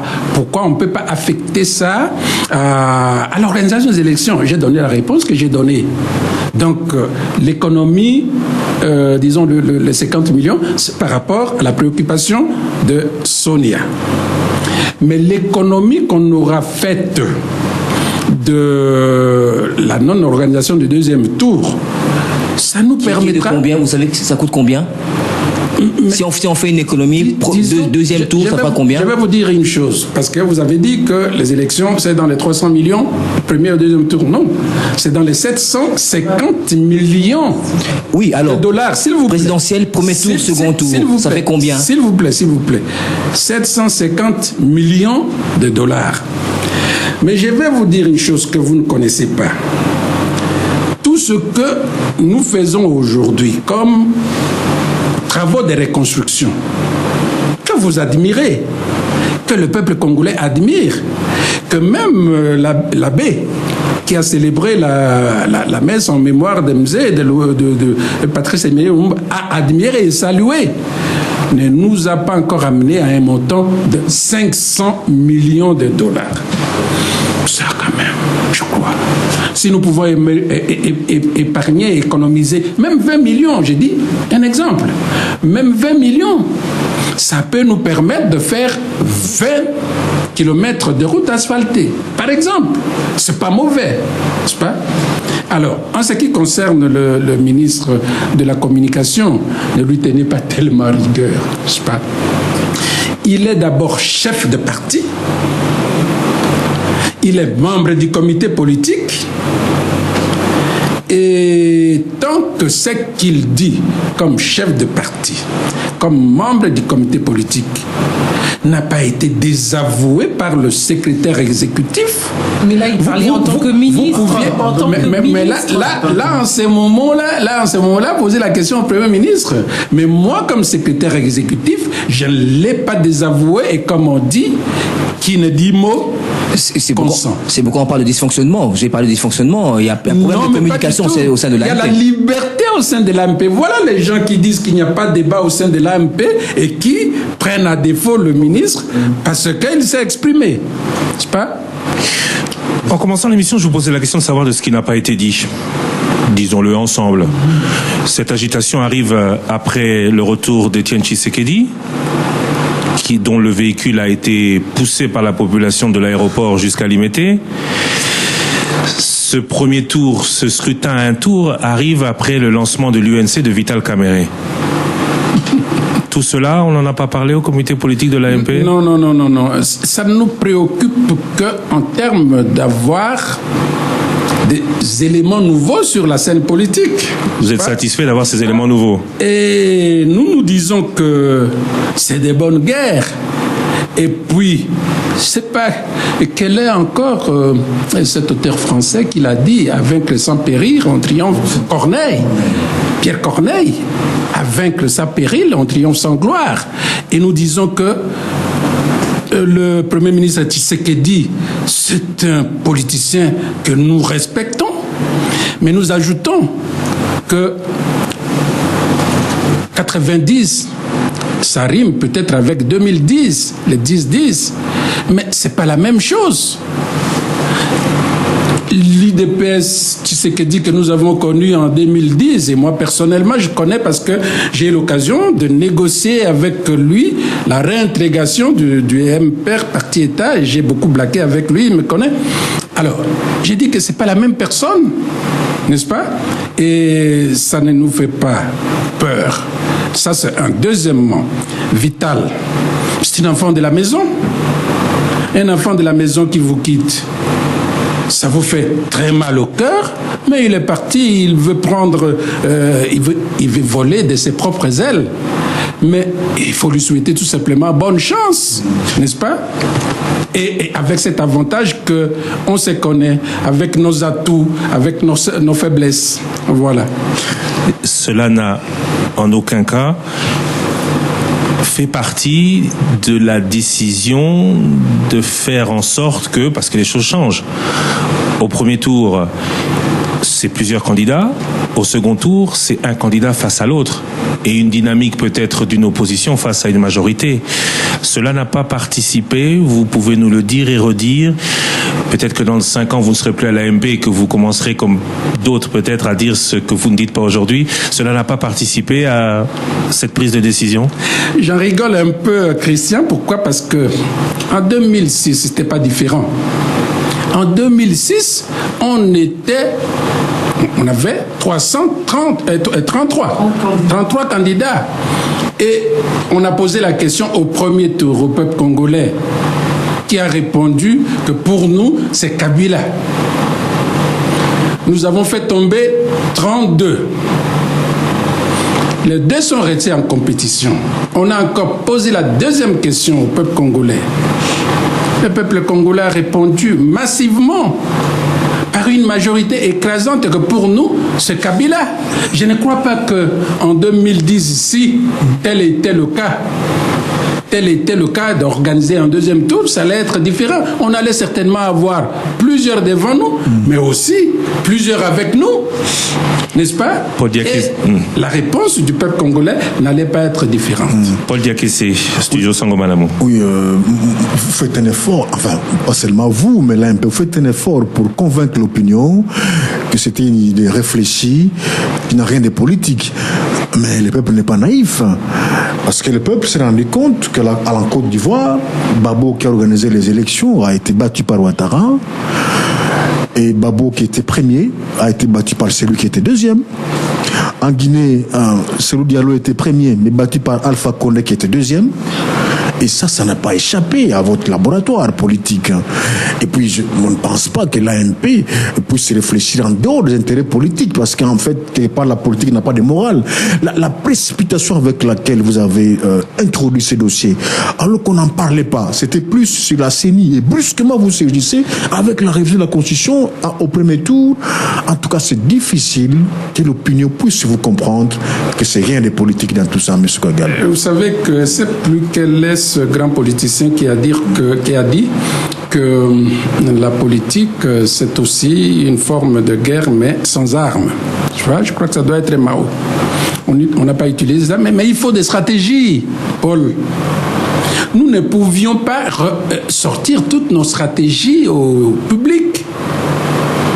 Au moment où nous avons commencé à examiner la possibilité de révisiter les dispositions de la Constitution de notre pays.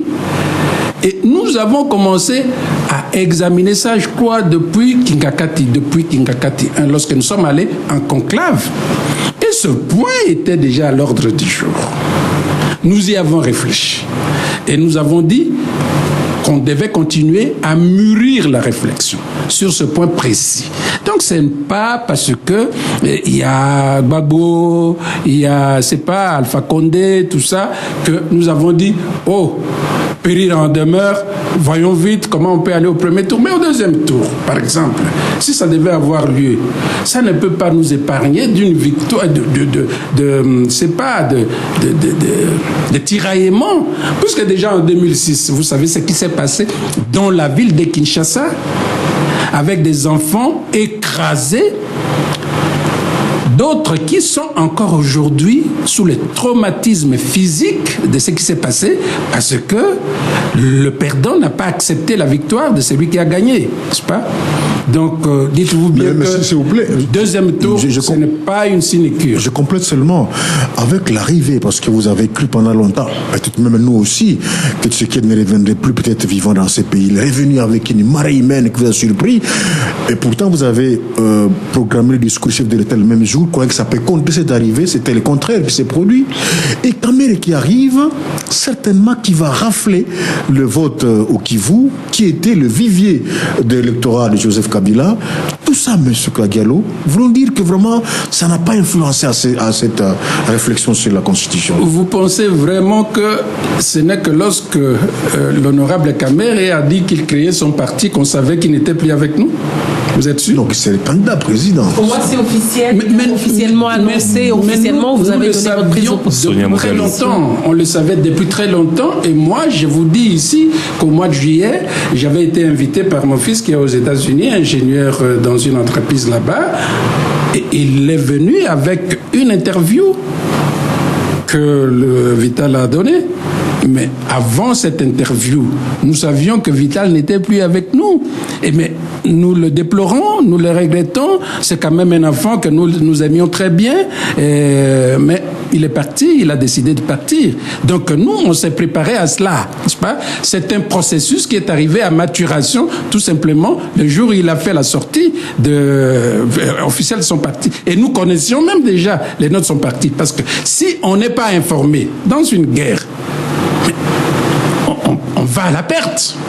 Alors, en ce qui concerne le Premier ministre Tshisekedi, nous n'étions pas dupes de savoir qu'il était à un certain moment malade, que les rumeurs couraient même qu'il était mort. Il a démenti. Et il est passé même dans une interview que tout le monde a vue. Mais nous savions qu'un jour, il devait revenir. Mais nous disons, on m'avait déjà interviewé, on m'a posé la question de savoir, vous ne craignez pas une jonction entre Vital et Tshisekedi? Moi, j'ai dit, je leur souhaite bonne chance. Ça fait partie de la crédibilité de notre victoire. Vous y comment voulez-vous qu'on aille en compétition contre Christian, alors que nous savons que Christian il fait du journalisme et il va s'essayer tout simplement et nous remporter et nous crions victoire. Ça ne vaut pas de la palme.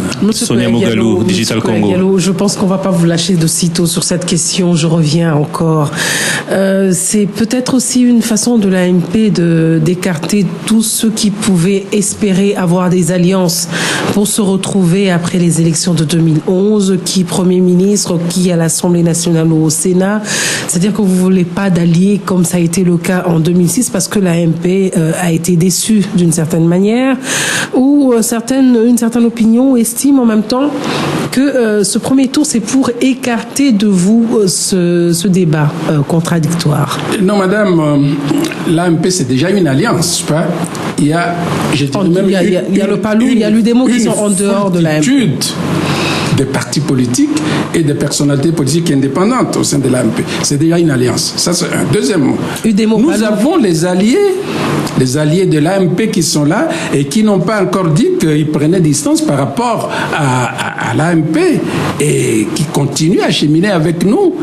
Et nous n'avons vraiment pas de raison de dire qu'ils ne seront pas avec nous. Donc, organisons un seul tour pour pouvoir nous débarrasser d'eux. Non, on battra campagne ensemble et puis on tiendra compte de résultats par rapport au nombre de députés, parce que c'est le critère sur lequel nous nous basons pour attribuer des postes.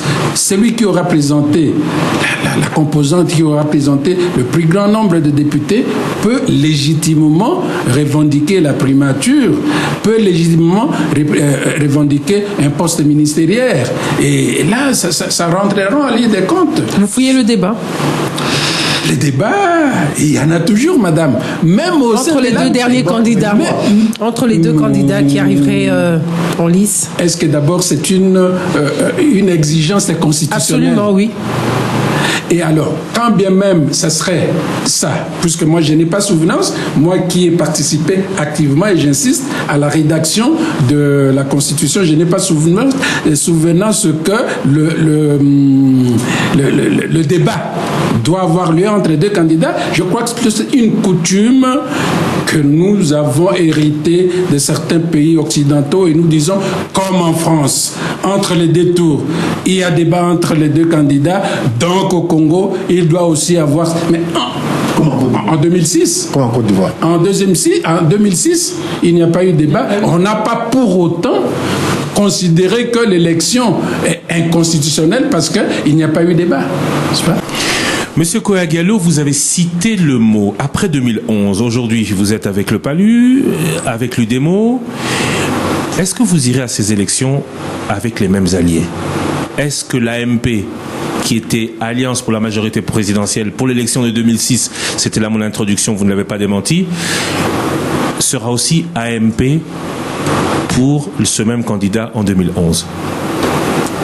Il n'y a rien qui dit le contraire parce que il y a quelques mois, tous les sociétaires de l'AMP ont réitéré leur confiance à l'autorité morale et ensemble, ils ont pris la décision de le soutenir pour l'élection 2011.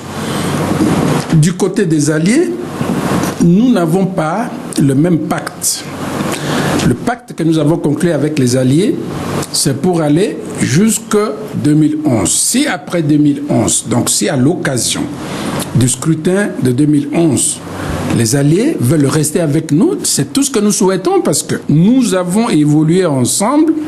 Il n'y a vraiment pas de raison que l'un ou l'autre se détache pour combattre le travail que nous avons fait ensemble. Ce n'est que la logique. C'est pour ça que vous ne leur avez donné qu'un poste à la CENI à partager entre PALU et UDEMO? Non. Vous savez, nous sommes une multitude dans la coalition et je crois que tous n'ont pas été satisfaits. Il y a, si vous voulez, chaque composante avec son autonomie et nous avons tenu compte de critères habituellement pris en compte pour la répartition, pour la gestion des ambitions, c'est-à-dire le nombre de députés. Alors, nous avons dit que le PPRD, qui a le plus grand nombre de députés, devait avoir un délégué au sein de CENI. Par la suite, nous nous sommes dit que dans l'impossibilité de satisfaire l'ambition de tout le monde, eh bien, tous les autres partis membres de l'AMP mis ensemble peuvent désigner un délégué. C'est ce qu'ils ont fait sans encombre. Par la suite, on s'est dit, bon, il y a les indépendants qui ne sont pas des partis politiques, mais qui constituent un groupe parlementaire important. Qu'ils désignent un délégué. C'est ce qu'ils ont fait. Ils ont préféré se référer à l'autorité morale de l'AMP, qui est aussi indépendant, parce qu'il s'est présenté à la magistrature suprême comme candidat indépendant. On lui a laissé le soin de désigner un candidat. Eh bien, nous en avons désigné 3. Par la suite, il reste un poste entre PALU et UDEMO. Nous leur avons demandé de se mettre ensemble pour se faire des concessions, puisque une multitude de partis de l'AMP se sont fait concessions pour laisser au MSR le soin de désigner un candidat. Il a désigné. Pourquoi deux ne peuvent pas s'entendre pour désigner? Bon, ils ne l'ont pas fait. Eh bien, finalement, on a appliqué le critère du nombre de députés PALU ayant plus de députés que UDEMO comme parti, pas comme groupe parlementaire. Eh bien, c'est au PALU qu'il était appartenu de désigner le candidat. Merci de nous avoir répondu à cette question, mais ce n'était pas le but. Le but, c'est est-ce qu'en 2011, vous serez toujours ensemble? Si vous saviez plus d'un an à l'avance que M. Etienne Tshisekedi allait se porter mieux, que Vital Kamerhe allait créer son parti, vous allez pouvoir quand même nous dire, puisque je reprends vos mots, quand on va à la guerre, on doit savoir qui sont ses adversaires, si vos alliés seront avec vous dans moins d'un an. Bien sûr. Nous disons que nous avons quelques bribes d'informations qui nous semblent fiables et nous les traitons avec beaucoup de précautions d'usage. Nous savons sur qui nous pouvons nous appuyer. Qui? À 100%, je ne peux pas encore dévoiler. Le PALU? Et sur non, parce qu'il y en a deux, il y a nous le PALU et l'UDEMO. Nous ne pouvons que parier avec beaucoup de modération et nous savons aussi qui peut aller avec nous, qui éventuellement ne peut pas aller avec nous. Mais à ce niveau, je ne peux encore rien dire. Sonia Mogalo. L'UDEMO aussi, il faudrait en parler clairement, M. Koya-Diallo. Essayons d'aller droit au but. L'UDEMO s'est prononcé. Le président de l'UDEMO, M. Zanga, est passé sur une chaîne périphérique où il a annoncé qu'il sera candidat président en 2011. Vous avez déjà consommé le divorce, vous ne voulez pas le dire officiellement? Madame, je l'apprends de vous. Mais je dis aussi que nous avons un partenariat qui va jusqu'à la fin de la mandature. Nous ne sommes pas encore à la fin de la mandature.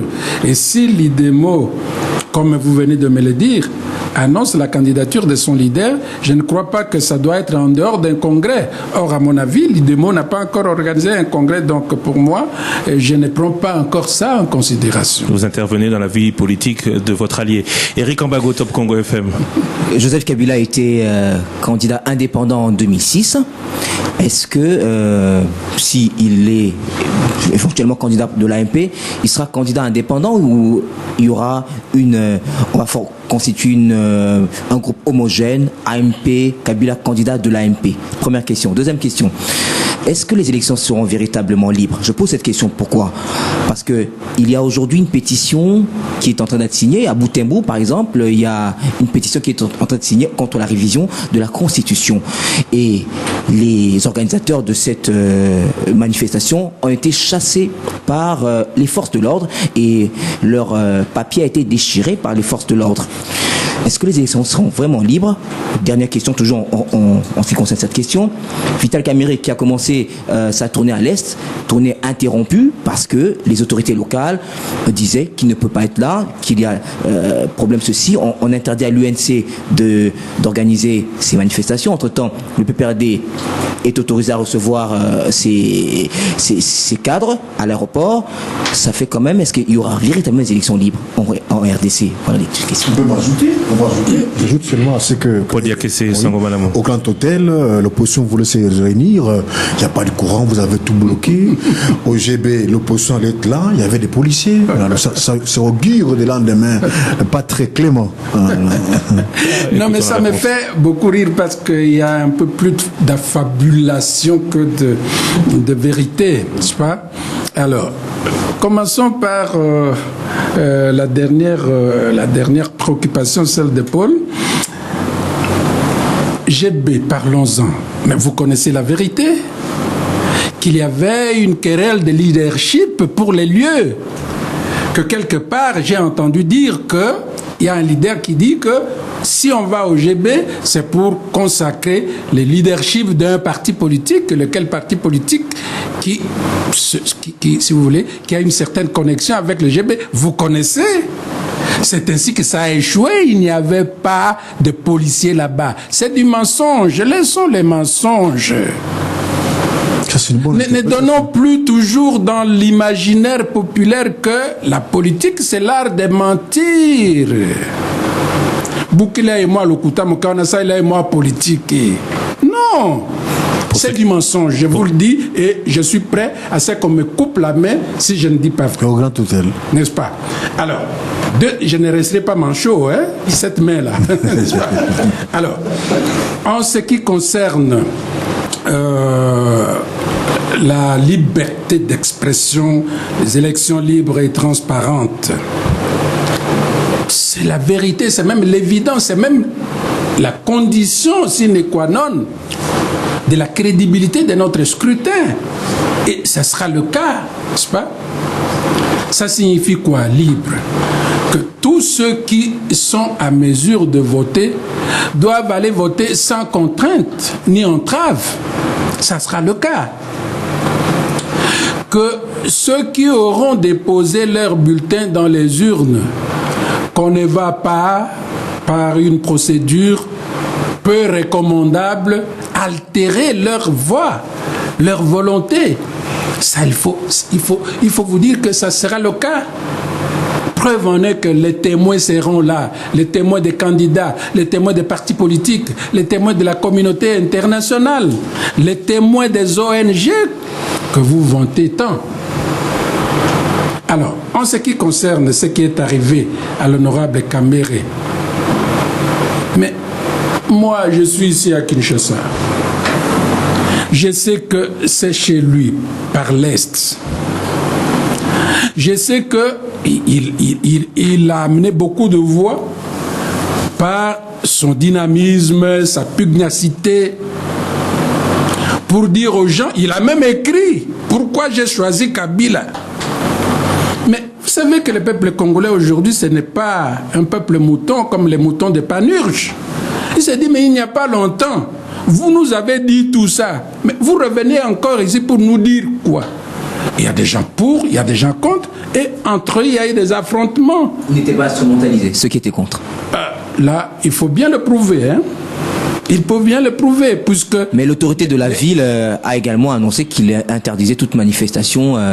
Mais s'il y a des regroupements susceptibles de provoquer des troubles à l'ordre public, et une autorité responsable doit prendre des mesures préventives. On prend une mesure, mais on n'interdit pas à quelqu'un d'organiser une réunion. Mais ça fait partie des mesures préventives. À qui doit, au Maniema, par exemple, Camille n'a pas pu descendre sur place parce qu'il lui a interdit de descendre là-bas. Là, moi, je ne sais pas. Je sais tout simplement qu'il y avait une bagarre entre certains militants et d'autres militants, et lui-même ayant considéré que les conditions de sécurité n'étaient pas réunies, c'est que j'ai eu comme version, il a préféré s'abstenir d'aller. On avait déjà quitté ce sujet. Parlons un peu de la crédibilité de ces élections, alors que un peu moins d'un an avant déjà, on enregistre une surchauffe. Aucune crainte pour ces élections? Non, vous savez que nous sommes c'est comme un avion qui entame les manœuvres de décollage, n'est-ce pas? Ça met un peu tout le monde sur ses nerfs. Et lorsqu'on a atteint la vitesse de croisière, monsieur, vous pouvez desserrer votre ceinture de sécurité, vous pouvez fumer pour ceux qui sont autorisés à fumer, et ainsi de suite. Eh bien, on est dans la manœuvre de décollage. C'est tout à fait normal que la tension monte un peu. Paul Diakité. Quand vous avez pris beaucoup de temps pour mettre sur pied la CENI, vous avez fait vaciller les gens de gauche à droite, et in fine, vous reconnaissez la même personne. C'est du temps perdu pour... Mais vous savez que dans toute action politique, les compromis ne peuvent pas manquer. Mais si on avait tenu absolument rigueur des pieds de la loi, on ne serait pas avancé. Ce n'était pas une façon de dire à l'opposition, calmez-vous, voici le cadeau. Mais non, pas du tout. On ne fait pas de cadeau en politique. Des compromis, oui. On peut faire des compromis, et comme on a fait des compromis quand Vital était encore président de l'Assemblée nationale, des gens qui ont une double nationalité. Rappelez-vous la motion Makila. Oh là. À qui on a demandé de quitter l'Assemblée nationale parce que n'y siègent que les Congolais. Ils sont beaucoup? Je ne les connais pas. Mais vous avez dit, vous avez demandé. À qui vous avez demandé? Parce que là, on est toujours au moratoire, puisque vous abordez le sujet. On est toujours au moratoire. Le moratoire n'est plus là. On y revient. Et ils sont combien? Puisque vous l'avez dit, on le leur a demandé. Je n'ai aucune idée du nombre, mais je sais que l'Assemblée ayant voté pour un moratoire signifie qu'il y a quand même des Congolais qui ont une double nationalité au sein de l'Assemblée nationale. Et on a trouvé un compromis de le garder là-bas jusqu'à ce qu'on termine les mandats. Quand vous parlez de la législature prochaine, était 3 mois. Pas seulement vous, même les autres de l'AMP, vous donnez l'impression que vous aurez encore la majorité à la prochaine législature.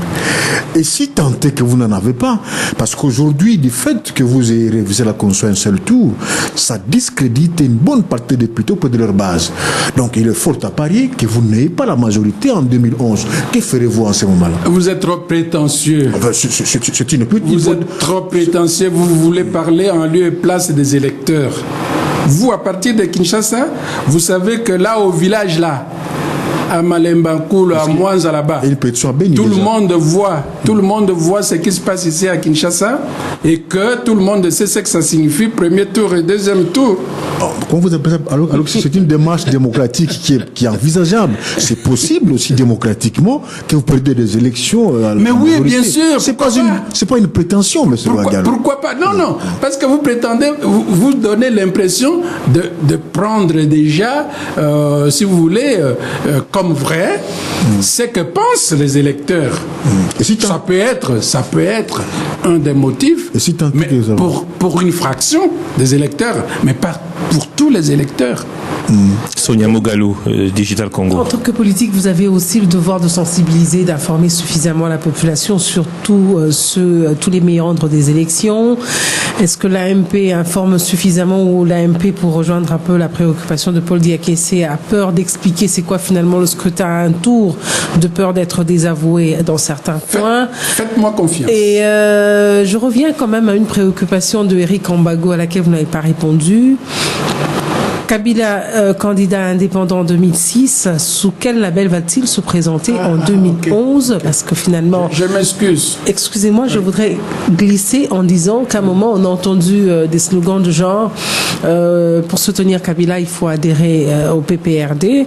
Est-ce que finalement, on va tout rassembler au sein du PPRD, tout le monde va devenir PPRD pour que Kabila soit candidat PPRD, ou vous avez trouvé une autre formule pour que tout le monde l'accepte et qu'il soit accepté? Non, mais déjà, je peux vous dire que le président Kabila ne sera pas candidat du PPRD, qui est mon parti, n'est-ce pas? Il sera candidat de l'AMP. Et nous savons comment y procéder. On le fera. Nous n'y sommes pas encore.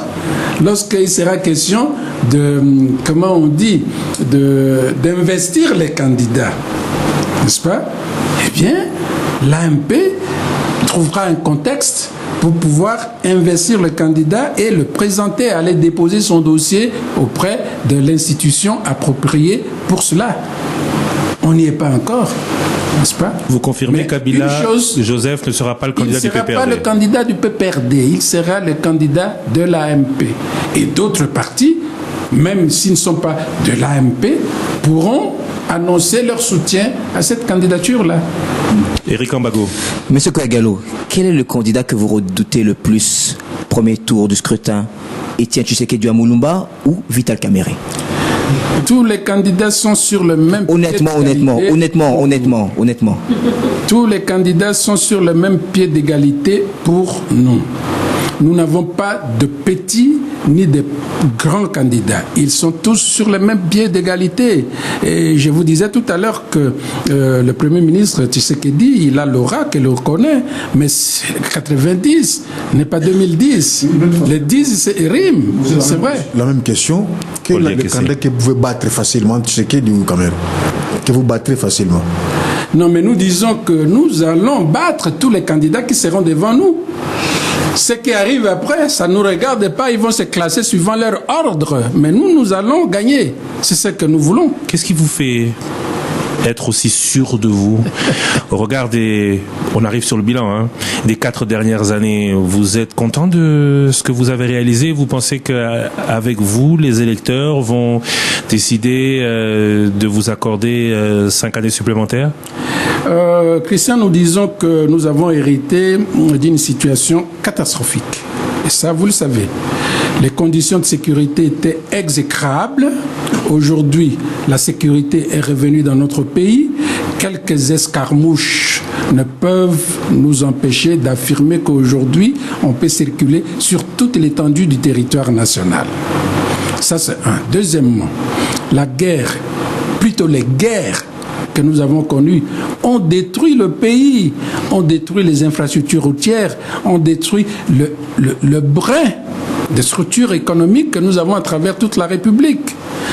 L'État n'a pas la compétence de créer des entreprises, de créer des unités de production, des unités de commercialisation, mais d'élaborer les infrastructures collectives pour que l'économie puisse marcher.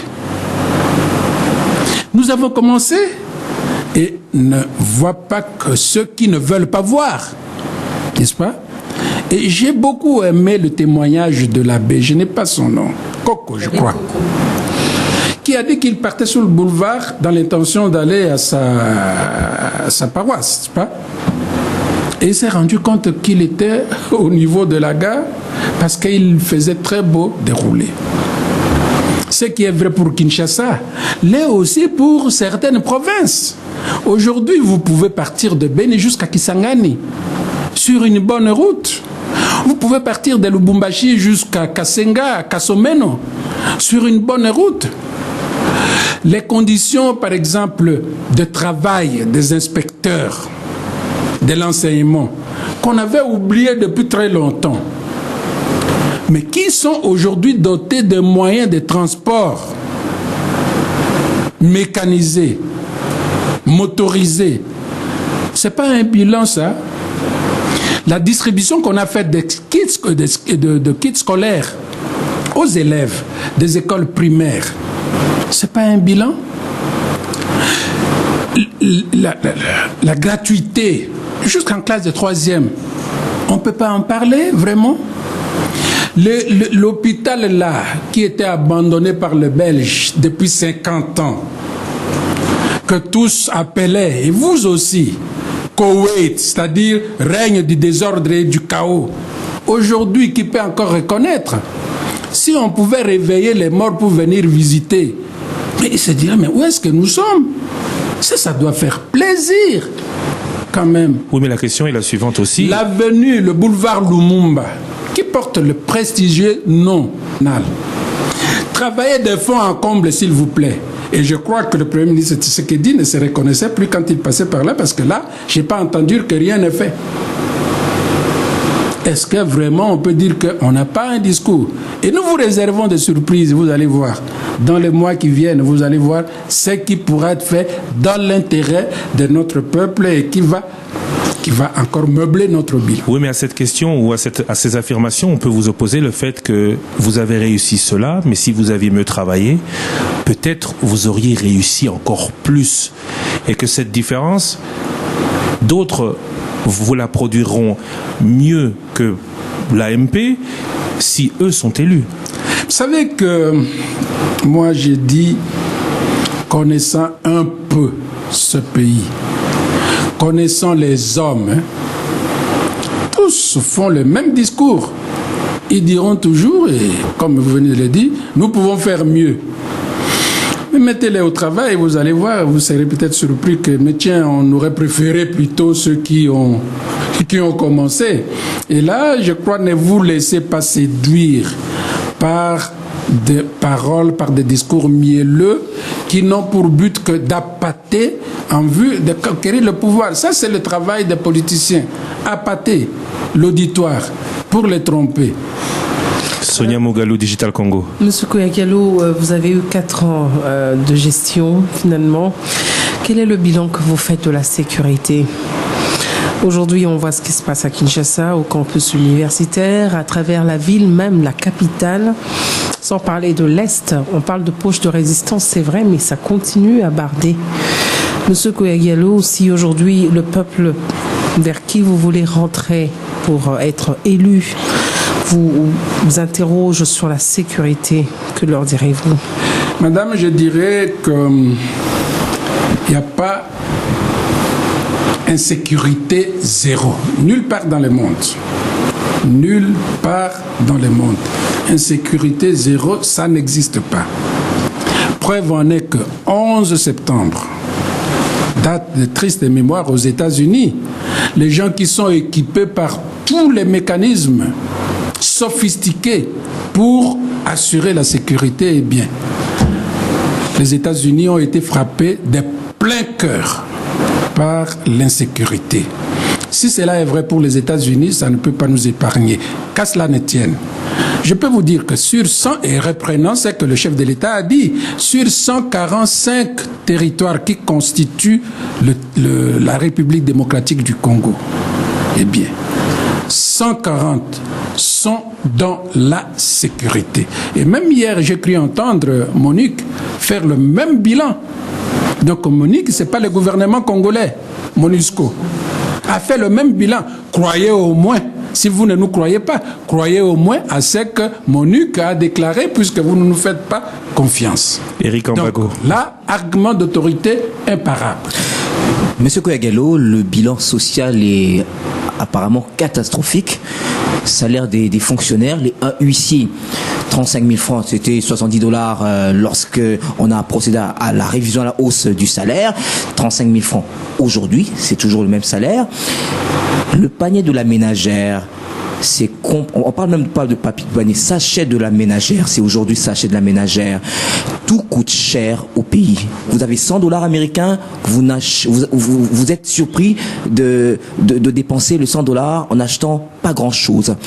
Alors, sur le plan économique, on parle d'embellie économique, on parle situation sociale qui évolue, mais on a promis 2010, année du social, les fonctionnaires sont de plus en plus pauvres, les enfants ne savent pas aller à l'école, même si on a décrété la gratuité pour troisième, on sait bien que les parents ont plus d'enfants et donc il y en a d'autres qui sont en classe supérieure, donc la situation est catastrophique. Vous dites que tout va bien, tout évolue. Je ne dirais pas comme vous que la situation est catastrophique puisque les Congolais continuent quand même à vivre. Avec 35 000 francs, n'est-ce pas? Alors, je dis ceci. Lorsqu'on parle du social, très souvent, on voit immédiatement le ventre. Mais le social ne s'arrête pas qu'au ventre. Ça fait partie du social. Le problème de l'alimentation. Mais si on peut énumérer tout ce que l'on fait dans ces secteurs, parce que le social comprend l'éducation, comprend la santé, comprend l'accès à l'eau et à l'électricité, comprend l'accès au logement décent. Alors, là où nous ne pouvons pas dire qu'on a tout fait, nous le reconnaissons. Il y a un effort à faire au niveau de l'amélioration des conditions salariales de ceux qui relèvent du budget de l'État. Cela est tout à fait vrai, d'une part et d'autre part. Quand vous parlez de le sachet, de la ménagère et tout ça, c'est la loi de l'offre et de la demande. C'est classique et jusqu'ici, il n'y a personne qui l'a démenti. Mais pour offrir, il faut produire. Pour produire, il faut travailler. Et pour travailler, si vous avez travaillé, pour faire parvenir le produit du travail chez les consommateurs, il faut des routes. On est en train de travailler la route pour ça. Et je peux vous dire que c'est à Kinshasa particulièrement que le problème se pose avec acuité. Je vais vous donner l'exemple de mon petit patelin là, de Mobaye. Incapable d'acheter ce qu'on produit, des arachides, du maïs, des haricots, du riz. L'offre est là, mais il n'y a que l'argent qui manque. L'argent manque, pourquoi? Parce que il y a déficit d'irrigation de la masse monétaire. Et alors là, si je vous dis aujourd'hui qu'à Mobaye, comment on appelle ça, la grappe de banane plantain que vous achetez ici à 4 000 francs. Mais avec 2 000 francs, j'achète un régime à Mobaye. Le poisson mboto que vous achetez ici, c'est pas à 30 000 francs. Avec 5 000 francs, 5 000 francs, j'achète à Mobaye. Donc, pour ceux qui sont là, ils vont dire que mais on n'a pas ce problème. Paul Diakessé. Vous ne pensez pas que ce point positif que vous avez soulevé risque d'être anéanti par des points négatifs très saillants? Il y en a beaucoup. J'en cite quelques-uns. Je n'en discute pas. Il y en a beaucoup. Je m'en veux citer quelques-uns. Oui. Vous êtes de l'Équateur. Où serait Oudjani? Première question. Et deuxième volet, pourquoi êtes-vous incapable de ramener les Congolais qui sont à Imfondo, de rentrer à Dongo? Bien. Merci pour la question. Oudjani est aux arrêts. Il est en République du Congo en face, n'est-ce pas? Il a été dans ce que vous connaissez, le phénomène Enyele, et il est neutralisé parce que la bonne entente entre les deux pays a permis à ce qu'on le mette hors d'état de nuire. Les Congolais qui sont à Dongo... Mais Oudjani est Congolais, pourquoi il ne peut pas... Pourquoi vous avez annoncé, tambour battant, qu'Oudjani serait bientôt extradé, mais jusque-là, on ne l'a pas encore. C'est le souhait. Et nous, en faisant cette déclaration, nous nous fions aux bonnes relations qui existent entre nos deux pays, mais chaque pays a ses raisons C'est que même que la raison elle-même ne peut pas saisir. Même le général Mounene, vous n'avez pas d'assurance qu'il serait extradé. Mais au moins, il est arrêté et mis hors d'état de nuire, n'est-ce pas? Alors là, en ce qui concerne le retour de nos réfugiés, le retour des réfugiés est toujours volontaire. On ne peut pas obliger les réfugiés de rentrer dans leur pays d'origine. Donc, nous n'y pouvons rien. Nous ne pouvons que souhaiter qu'ils rentrent et qu'ils rentrent le plus vite possible parce que bientôt, les élections, ils ont ce devoir patriotique de venir choisir leur président et leurs députés. Mais on ne peut pas les obliger. Monsieur Louis-Alphonse Koagialo Batese Guerengbo, merci beaucoup d'avoir été avec nous aujourd'hui. Alors vous n'êtes ni sénateur ni député. C'est quoi vos projets pour 2011? Eh bien, ça dépend de mon parti. En ce qui concerne mon projet d'avenir, c'est mon parti, le PPRD, qui va le déterminer. S'il veut me positionner pour être candidat, soit député national, député provincial ou sénateur, eh bien, je suis un peu limité à ce niveau-là. Donc, ma liberté est limitée par les exigences de mon parti. Est-ce que votre liberté de parler ou de penser est limitée aussi par soit le PPRD qui est installé dans toutes les parcelles en RDC, en tout cas c'était son slogan. Oui, au moins dans ma parcelle, oui. Soit mais par je l'AMP. dis que non, au niveau du secrétariat exécutif de l'AMP, j'ai une marge de manœuvre beaucoup plus large et je peux m'exprimer au nom de l'AMP. Alors dites-nous, on a beaucoup critiqué le gouvernement, un gouvernement de large union pour les élections où on doit contenter tout le monde. Aujourd'hui, on n'est plus au moment où on doit contenter tout le monde et on est au moment où on doit aller un peu plus vite dans la réalisation pour les élections. Est-ce que ce gros gouvernement a encore une raison d'être? Est-ce que ces accords conclus pour 2006 doivent encore être tenus au moment où on a besoin, on l'a encore répété dans cette émission, de plus de concret, de plus de réalisation? Pour le citer, le journal Le Soft de l'honorable AMP Kinkie Mulumba semble vouloir de tous ses voeux un gouvernement d'action. Il cite même comme Premier ministre Moïse Katumbi Chapwe. Est-ce qu'un tel gouvernement ne serait pas plus logique pour cette dernière année que le gouvernement politique de l'AMP, Palou, UDEMO, dont Sonia Mugalo l'a dit au cours de l'émission, le président déclare qu'il sera candidat président de la République? Mais vous savez, nous avons cet avantage que on a avec nous une autorité qui respecte sa signature. Le président Jacques Kabila Kabange, candidat, avait signé le partenariat, l'alliance, le partenariat avec le Palou et l'UDEMO. Au terme de cet accord, la primature, pendant toute la durée du mandat, revient au Palou et la vice-primature prééminente au sein du gouvernement revient à l'UDEMO. Jusqu'ici, contre vent et marée, et j'insiste, parce que ça ne fait pas plaisir, malgré tout, des membres de l'AMP. Contre vent et marée, le président a respecté et a tenu à respecter sa signature. Il ne veut pas que demain on lui oppose le même argument, mais alors dans le sens contraire, que cet homme-là il respecte pas ce qu'il signe.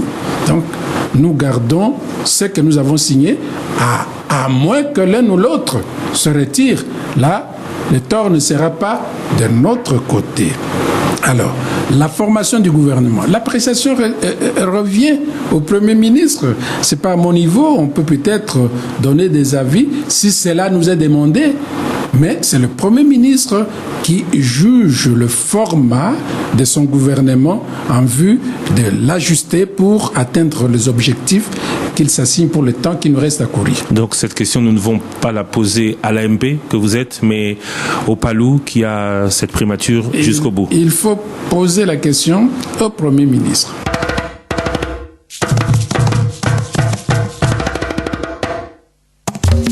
Monsieur Kouagalo, merci beaucoup. Eric Ambago, Top Congo FM, Sonia Mugalou, Digital Congo et Paul Diakese, Studio Sango Malamoun, merci beaucoup d'avoir été à ce rendez-vous de l'information. Votre Top Presse ici se termine. Prochain rendez-vous, ce sera la semaine prochaine avec un nouvel invité. Il s'agit du gouverneur de la province du Bas-Congo, Simon Floribert Mbachibacha. Merci à Action Congo Events qui a réalisé la prise de vue. C'est grâce à eux que vous pouvez nous suivre en ce moment dans toutes vos télévisions.